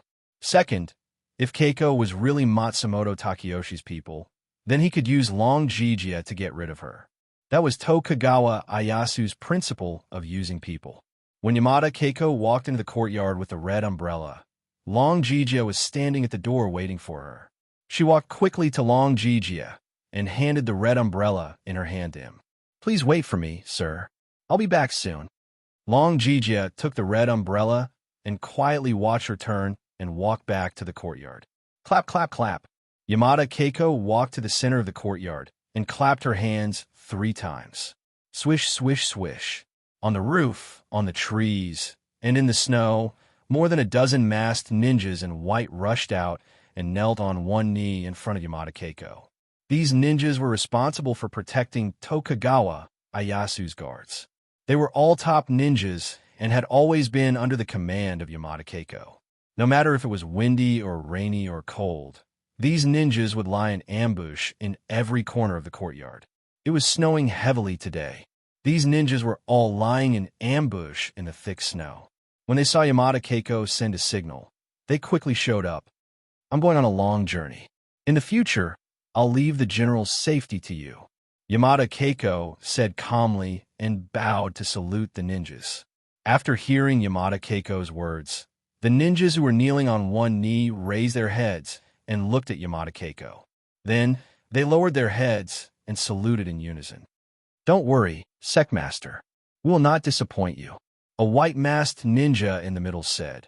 May Secmaster return safely soon. Disperse. Yamada Keiko said. Swish, swish, swish. The shadows of the ninjas swayed and returned to their positions. These ninjas had extremely high cultivation. They appeared in an instant and disappeared in the blink of an eye. They didn't even leave a trace on the snow. Sir, let's go. Yamada Keiko walked in front of Long Jija and took the red umbrella from his hand. Long Jija nodded and the two slowly went out. Tokugawa Ieyasu quietly looked at everything in front of him through the window. He was expressionless, Mongolia. Night. In the big tent, a 7-feet-tall iron furnace stood in the center. The iron furnace was simple and unadorned. It was cyan all over.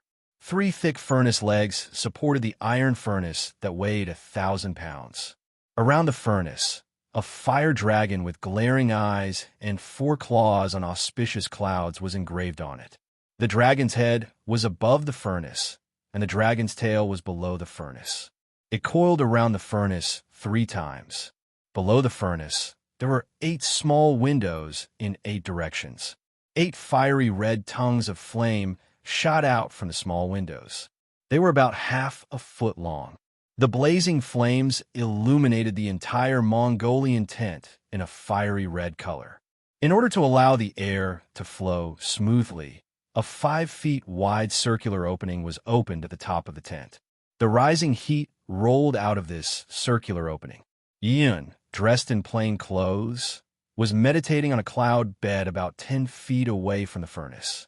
Outside the big tent, Yi Kong and Yi Chan were standing at the door, vigilantly looking around. Yi Yin was forging a sword.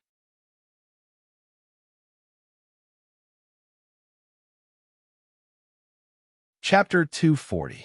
The Yi family's craftsmanship was exquisite, and the items they made were unique and durable. They quickly became popular in the Mongolian Empire. As for these items, Yin ordered that they would not be charged a single cent as long as they brought their own materials. The craftsmanship was free of charge. Furthermore, Yi Yun had ordered that everyone had to pay for their meals. The Mongol Empire was nomadic, and they weren't rich. The Yi family members that Yi Yun had brought with him numbered in the hundreds. It was fine for them to have 1 or 2 meals, but if they had good wine and meat every day, no one would be able to handle it. As for the Yi family members, what they did not lack the least was money, since Yi Yun had ordered them to leave the Mongolian Empire in advance. The Yi clan had ordered their clansmen to withdraw all their belongings from the great Ming dynasty. Therefore, the Yi clan's clansmen were not affected by the confiscation of their possessions. Which one of these clansmen didn't have 8 to 10,000 taels of pocket money on them? Although Yi Yun ordered the Yi family members to work, he made one thing clear. They could occasionally forge a few weapons for others, but they could not forge a large number of weapons for the Mongolian Empire. The Yi family's craftsmanship was famous throughout the world. Many foreign countries had secretly sent people to rope in the Yi family to work for them. However, Yi Yun had always rejected them. Although the Mongolian Empire treated the Yi family well, they could not throw away their principles. On this day, Yi Yun inadvertently saw the scroll in his bosom. Only then did he remember that he had promised Mingyu of the Purple Sun Temple to forge a sword for him. When he opened the scroll that Mingyu had given him, Yi Yun could not help but blurt out, "Good sword." He had personally forged no less than a dozen divine weapons and had seen countless high-grade swords. However, this was the first time he had seen a sword like the one in the scroll. On the scroll, there were no less than a dozen detailed designs. The design of the hilt, the thickness and length of the scabbard, the engravings, the angle of the sword tip, the handling of the blade, and even the design of the sword tassel were all on the scroll. All of the designs were broken down and enlarged. The degree of detail could be said to be accurate and clear at a glance. The reason why Yi Yun was certain that this was a good sword even before it was forged was not only because of the detailed blueprint, but also because Yi Yun was impressed by the materials listed on the scroll. These forging materials were extremely precious and rare in the world. Black gold, meteoric iron, purple goldstone, any one of them was worth 1,000 gold taels. Not only that, but the combination of materials in the scroll was also very reasonable. If he hadn't seen it with his own eyes, he wouldn't have believed that this scroll came from a 7 or 8-year-old child. Fortunately, Yi Yun had these precious materials in his hands. Before the matter was exposed, these materials were all secretly transported from the ancestral home to Tubo. This time, when he came to the Mongol Empire, he brought these rare materials and the coiling dragon true flame furnace with him. This time, he had brought a total of more than 2,000 kilograms of high-quality sword forging materials. However, when it came to top-quality sword forging materials like the one in the scroll, there was less than 100 kilograms. This nearly 50 kilograms of material was something that could only be discovered but not sought. It had been passed down from generation to generation in the Yi clan, and had been accumulated over time. To be honest, even when forging a sword for the emperor, they had never used these materials. If he wanted to forge this sword for the little Taoist boy, he would need at least 5 kilograms of top-quality materials. If it was someone else, Yi Yun would definitely not agree. However, this time, it was not someone else. This time, in order to save his granddaughter-in-law Fujiwara no Chiko, the little Taoist boy had put in a lot of effort. Moreover, he had personally promised him, so how could he go back on his word? On this day, Yi Yun looked at the stars and saw the Big Dipper shining brightly. He knew that it was a good day to forge a sword. Thus, he secretly ordered Yi Kong and Yi Chun to move the coiling dragon true flame furnace, which weighed over 1,000 kilograms, into the tent at night. This coiling dragon true flame furnace was a treasure passed down from generation to generation in the Yi clan. Yi Yun's snow thread sword was forged from this furnace.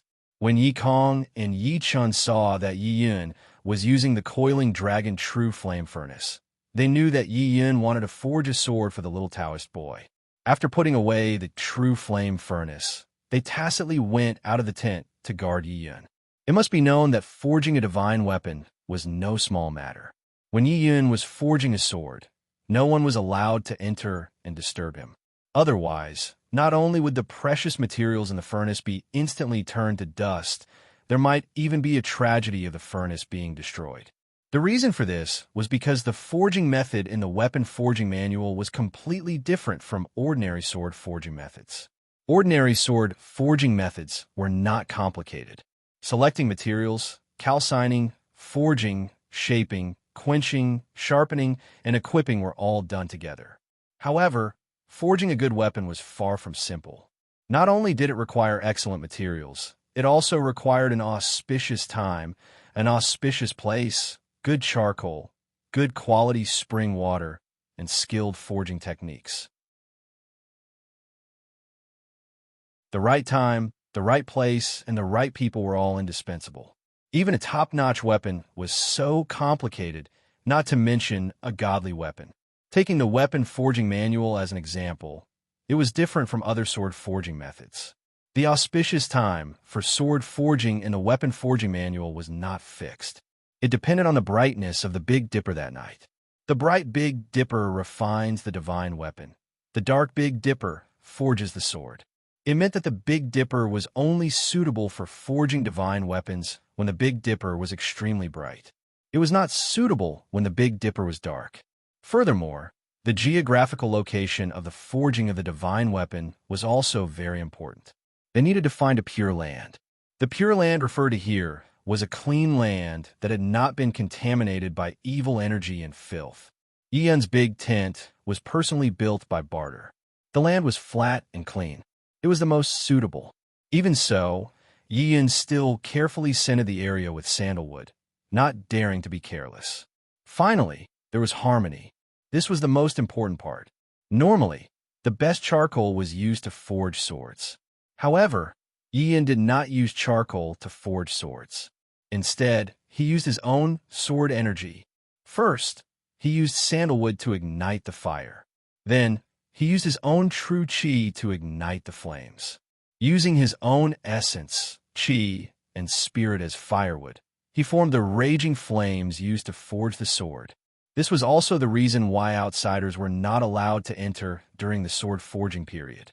Once the sword forging started, the sword forger's essence, qi, and spirit would be completely focused on the flames. At the same time, he would have to use his mind to control the formless sword qi to shape the materials in the true fire furnace into the shape of a sword. This was a dynamic balance. He could not be careless in the slightest. He could not be fast or slow. If he was fast, the various materials would not be able to completely fuse before they were shaped. The divine weapon would not be able to achieve the effect of combining hardness and gentleness. If he was slow, the materials that had already been completely fused would not be shaped by the sword qi in time.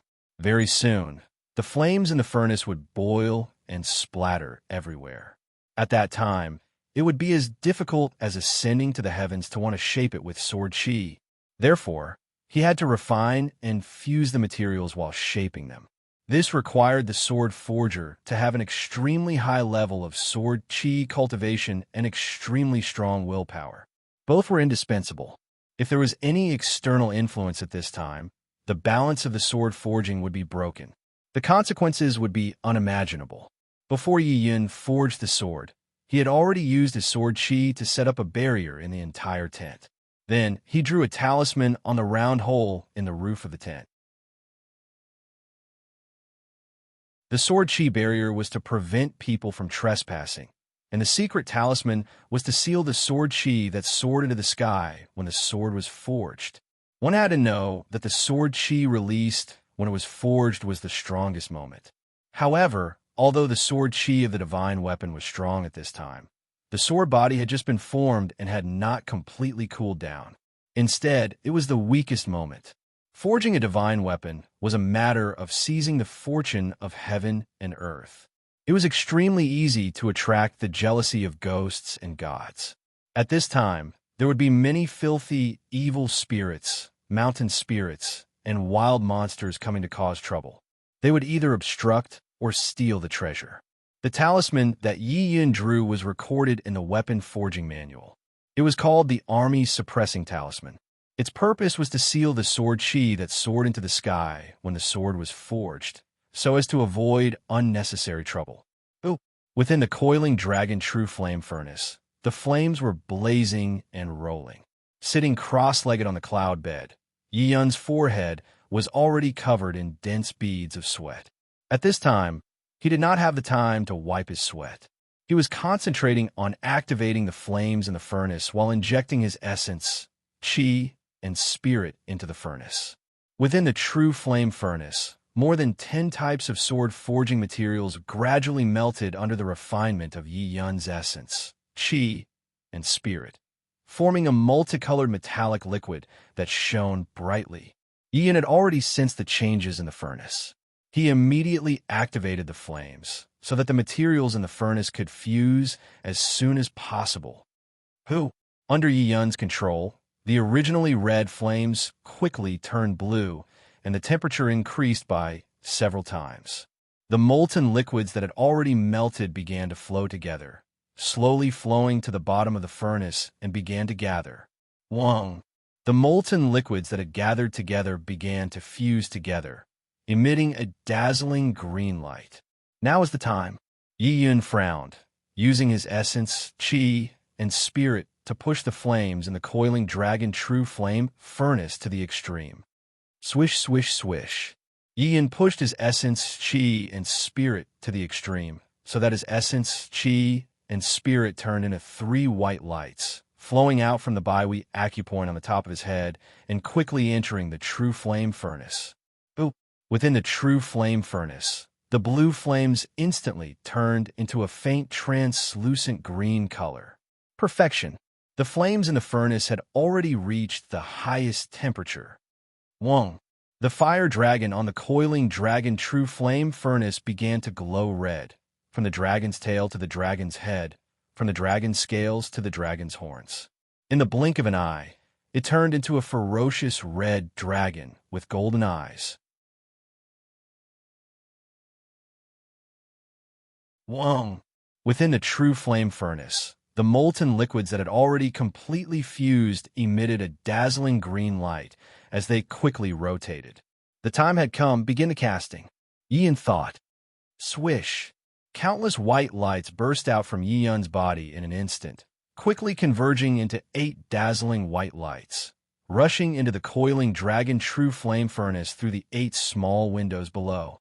Yi Yun's hair and beard stood up, his eyes tightly closed, releasing his sword energy to the extreme. Wang! Under Yi Yun's control, the 8 sword energy instantly merged with the liquid, dazzling green molten liquid. Gulp! Gulp! After receiving Yi Yun's sword energy, the green molten liquid began to slowly gush upwards. As Yi Yun used his mind power to steadily control the sword energy, a sword hilt carved with a green red-crowned crane gradually took shape in the gurgling liquid, slowly moving upwards. Immediately after, a 3 feet long sword blade also appeared.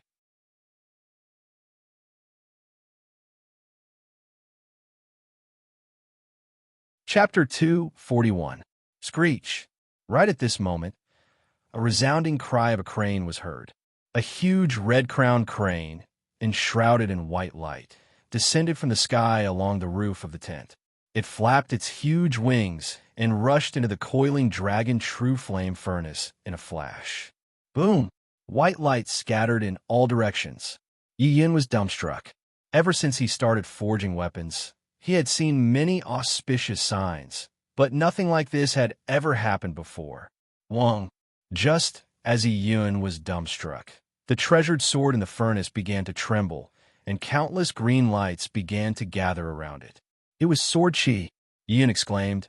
What a powerful sword chi! Wang! The green light on the sword shone brightly, and even the coiling dragon true furnace was illuminated by the green light. Boom! A green light, 1 foot thick, instantly shot up from the true fire furnace. Boom! When the powerful sword chi reached the top of the tent, it was blocked by Yi Yun's secret talisman. It immediately changed its direction and circled around the coiling dragon true furnace in the tent. The dazzling green light forced Yi Yun to turn his head and cover his eyes with his long sleeve. Wong. The berserk green sword chi quickly filled the entire tent, and it seemed to be getting more and more intense. Yi Chun and Yi Kong, who were guarding outside the tent, were alarmed by the noise in the tent. They had also heard the crane cry just now. The two of them wanted to know what was going on inside, but they didn't dare to enter rashly. When they heard Yi Yun say, "What a powerful sword chi," the two of them felt relieved. They knew that Yi Yun had already finished forging the sword. Yi Kong and Yi Chun were both experts in forging swords. Now that they knew that Yi Yun had finished forging the sword, they couldn't wait to open the tent's curtain. They wanted to see the divine weapon that had just come out of the furnace. Who would have thought that when the two of them opened the tent's curtain, a dazzling green light would burst out from inside? Boom! The green light was so dazzling that the two of them couldn't see anything in front of them. Boom! The huge Mongolian tent could no longer withstand this dense and tyrannical sword energy and instantly exploded. Green light filled the air, and waves of chi dispersed in all directions. The Mongolian tent, made of thick sheepskin, was instantly reduced to countless pieces of sheepskin that rained down from the sky. When Yi Chun and Yi Kong saw what was in front of them, they were immediately dumbfounded. The floor was littered with pieces of sheepskin, and the luxurious tent had disappeared. Only Yi Yun, whose face was full of exhaustion and excitement, was standing beside the coiling dragon true fire furnace. In Yi Yun's hand, there was a sword that shone brightly and flowed with green light. "Father! Master!" The two of them immediately rushed to Yi Yun's side. They were worried about Yi Yun's safety. Yi Yun did not reply. Instead, his eyes lit up as he looked at the sword in his hand with excitement. "Good sword," Yi Yun blurted out. "It's really a good sword." When Yi Kong and Yi Chun saw that Yi Yun was fine, they immediately relaxed and stopped to look at the sword in Yi Yun's hand. With one look, the two of them exclaimed in unison, "It's really a good sword." The sword in Yi Yun's hand was 1 meter long and 3 inches long. It shone with green light and was surrounded by auspicious chi. On the sword hilt, there was a lifelike red-crowned crane standing proudly.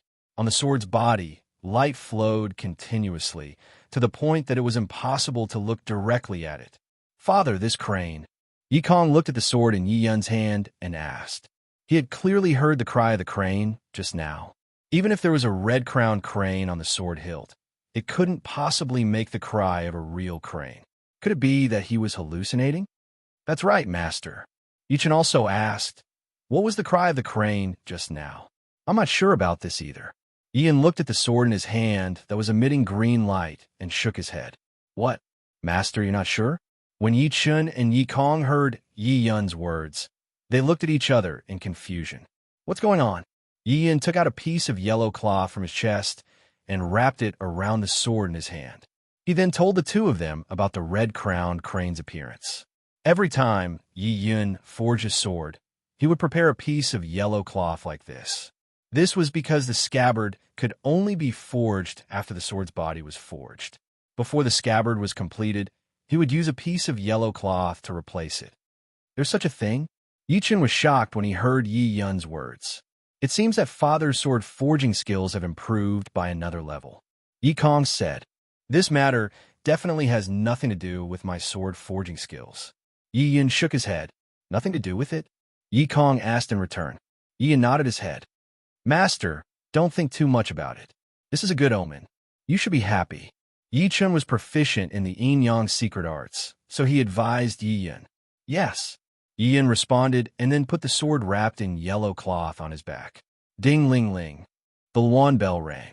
Barter brought several dozen elite cavalrymen and rushed over from not far away. The loud sound just now had awakened him from his sleep. He thought that the enemy had come to attack, so he quickly packed up and left the tent.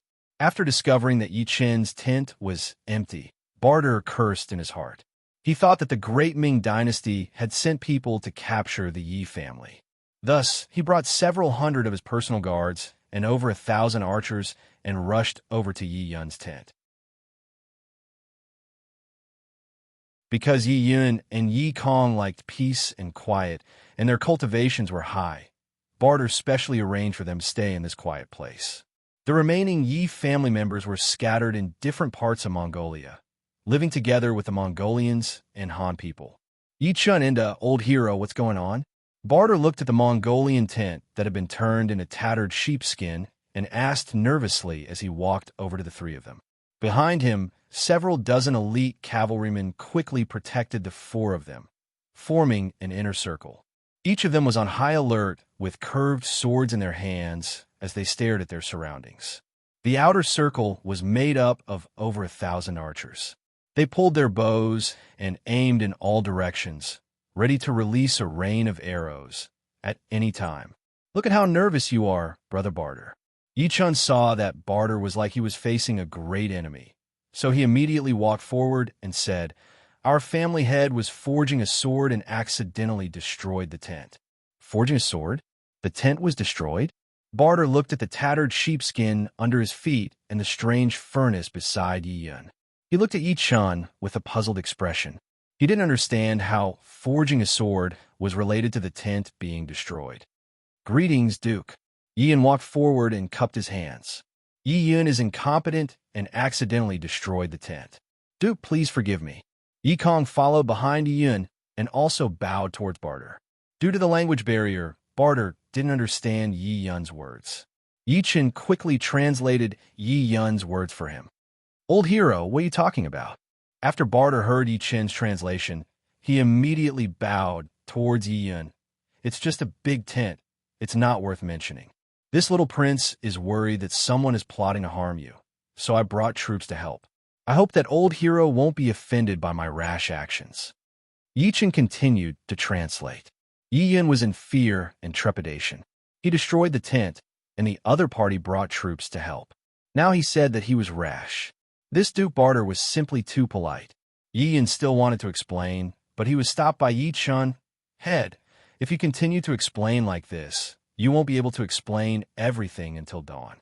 How about this? I'll explain it to him. It's getting late. You can sleep with Big Brother tonight." Okay. Yi Yun nodded. Yi Chun turned around and hugged the confused Barter's shoulder. He mumbled in Mongolian as he left. During the process of leaving, Barter first exclaimed in surprise, then immediately turned around and cast a look of admiration at Yi Yun. Yi Chun, on the other hand, immediately turned Barter's head and continued to gesticulate. Crash! Dozens of guards and thousands of archers put their scimitars back into their sheaths and pulled back their longbows. They lined up neatly in a square formation and followed behind Barter and Yi Chun. "I think this Yi Chun is really going to become a Mongolian." Yi Kong looked at Yi Chun, who was wearing a Mongolian robe and boots. He was hugging Barter and gradually walking away. "You don't say. I'm really starting to like this place." Yi Yun looked at Barter, who was laughing and playing with Yi Chun in the distance, and smiled as he walked towards Yi Kong's tent. Yi Kong smiled and shook his head. He turned around and followed Yi Yun to his tent. At this moment, in a side room of the Purple Sun Temple, the little Taoist boy who was wearing pajamas placed the copper basin in his hands to the side and climbed onto the bed in satisfaction. Inside the copper basin, there was a piece of burnt black paper in the shape of a red-crowned crane lying inside. "Time to sleep," the little Taoist boy said as he blew out the candle on the table and covered himself with the blanket with a smile. Inside the Pear Blossom Palace. Night. Xiao Zhao's room was brightly lit. She sat in front of the table with her hands supporting her chin. She stared at the stack of banknotes on the table in a daze. This stack of banknotes was given to her by Yi Fan when she left the Lingyun cave. It was a total of 26,000 taels. Xiao Zhao couldn't bear to spend it even once. She had always kept it in her arms. When she was free, she would place the banknotes one by one on the table and look at them foolishly. She looked at them while giggling. To others, this was a huge amount of wealth that they could only dream of. 26,000 taels of silver was enough for them to live a lifetime without having to worry about food and clothing. However, in Xiao Zhao's eyes, this was not money. It was Yi Fan's concern for her. "Brother Yi, are you doing well?" Xiao Zhao rubbed the banknotes in her hands and said to herself, "Not good." She imitated Yi Fan's tone and said, "Not good at all. How is it not good?" Xiao Zhao said with a smile. You damn girl. You didn't even come back to see me. She continued to imitate Yi Fan's tone. Huh? Xiao Zhao laughed. When I have time, I'll come back to see you and sister-in-law Chico. That's more like it. She imitated Yi Fan's rough voice. Sigh. Thinking about how Fujiwara no Chico had already recovered her memories, Xiao Zhao stopped smiling and became sad. Right now, Yi Fan and Fujiwara no Chico must be stuck in the Lingyun cave all day long, wrapped up in love. Thinking about the first time she saw Yi Fan in the Lingyun cave, Xiao Zhao's heart melted again. When she saw the crescent moon mark on Yi Fan's back, she was even happier than when she was in human form. 300 years.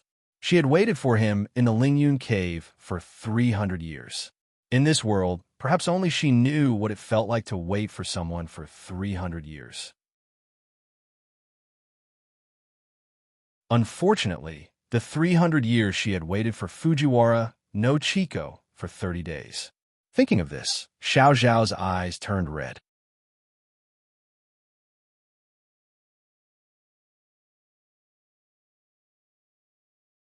Chapter 242. Will it? Xiao Zhao tilted her head and muttered to herself. Won't it? This question would never have an answer, but it was also a magic weapon that Xiao Zhao used to comfort herself. Should it? Xiao Zhao said as she picked up a banknote on the table and looked at it. Should marry me, he. Xiao Zhao laughed with tears in her eyes. What? You also want to be poisoned by the yin-yang goo? With a creak, the door opened. Jinshan pushed the door open and walked in with a pot of wine in her hand. Mas. Master. Xiao Zhao saw Jinshan come in and immediately stood up. Jinshan's face was red and she reeked of alcohol. Master, you drank? Xiao Zhao walked over and closed the door. Then she picked up the teapot on the table and poured tea for Jinshan. This was the first time she saw Jinshan drinking alone. Pa! Jinshan walked to the table and put the pot of wine in her hand on the table. Master can't sleep today. Accompany Master to drink a few cups. In? Jinshan, who reeked of alcohol, saw the stack of banknotes on the table. Why are there so many banknotes? Where do they come from? Oh, Brother Yi originally gave them to me. Xiao Zhao said as she handed the fragrant tea to Jinshan. Master, have some tea. Why drink tea? Jinshan took the tea from Xiao Zhao and put it aside. Come, let's drink this today, Jinshan said as she shook the pot of wine in her hand at Xiao Zhao. Mas. Master. Xiao Zhao saw that Jinshan was different today and quickly asked, why did you suddenly drink wine? Usually, if it wasn't an important occasion, Jinshan wouldn't touch a drop of wine. What happened today? Why can't Master drink? Jinshan narrowed her eyes and smiled. She picked up an empty teacup from the table and poured wine directly into it. Come, drink with your master. Today, let's get drunk and get rid of our worries, Jinshan said as she pushed a full glass of wine in front of Xiao Zhao. Master, what happened to you today? Xiao Zhao found that Jinshan's eyes were a little red. She seemed to have just cried, so she quickly asked, Is there something on your mind? Gulp, gulp. Jinshan did not answer. Instead, she picked up the wine pot and started drinking. Master, don't drink anymore. When Xiao Zhao saw Jinshan gulping down the wine, she quickly got up and took the wine pot from Jinshan's hand. You'll hurt yourself if you keep drinking like this. Injured? Jinshan smiled drunkenly. It's better to hurt yourself than to be sad. After saying that, she directly picked up the wine cup on the table and drank it again. Master! Before Xiao Zhao could react, Jinshan's wine cup was already empty. Why aren't you drinking? After Jinshan finished drinking, she asked Xiao Zhao. Xiao Zhao looked at Jinshan with a distressed expression, not knowing what to say. Are you drinking? Jinshan asked Xiao Zhao. If you're not drinking, give me the wine. As she said that, she reached out to grab the wine pot in Xiao Zhao's hand. I'll drink. When Xiao Zhao saw Jinshan trying to grab the wine, she quickly blocked Jinshan with her arm. I'll drink, okay? Xiao Zhao felt distressed for her master. If she let her continue drinking like this, she was afraid her master's body wouldn't be able to withstand it. Asterisk Gudong. Asterisk Xiao Zhao looked at the wine pot in her hand, and after hesitating for a moment, she took a big gulp. This wine was brewed by Mu Sun and Shui Ling using the pear blossoms of a 100-year-old pear tree. It was called pear blossom wine and was mellow and fragrant. This wine was generally only taken out during festivals or when the senior brother and junior sister were reunited. Normally, they would not drink it. Golden Silkworm smiled when she saw Xiao Zhao drinking.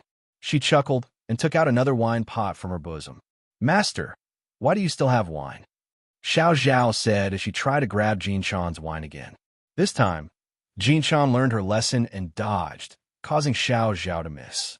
"You already have wine in your hand. Why are you trying to grab Master's?" Jin Shan smiled. "You'll get drunk," Xiao Zhao quickly said.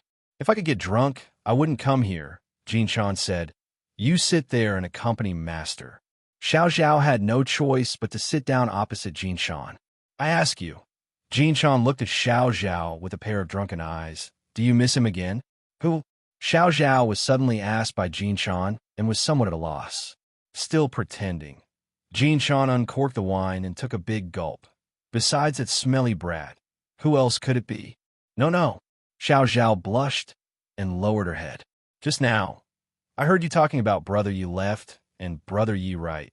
Jin Shan looked at Xiao Zhao opposite her and said with a smile, "He also talked about marrying you."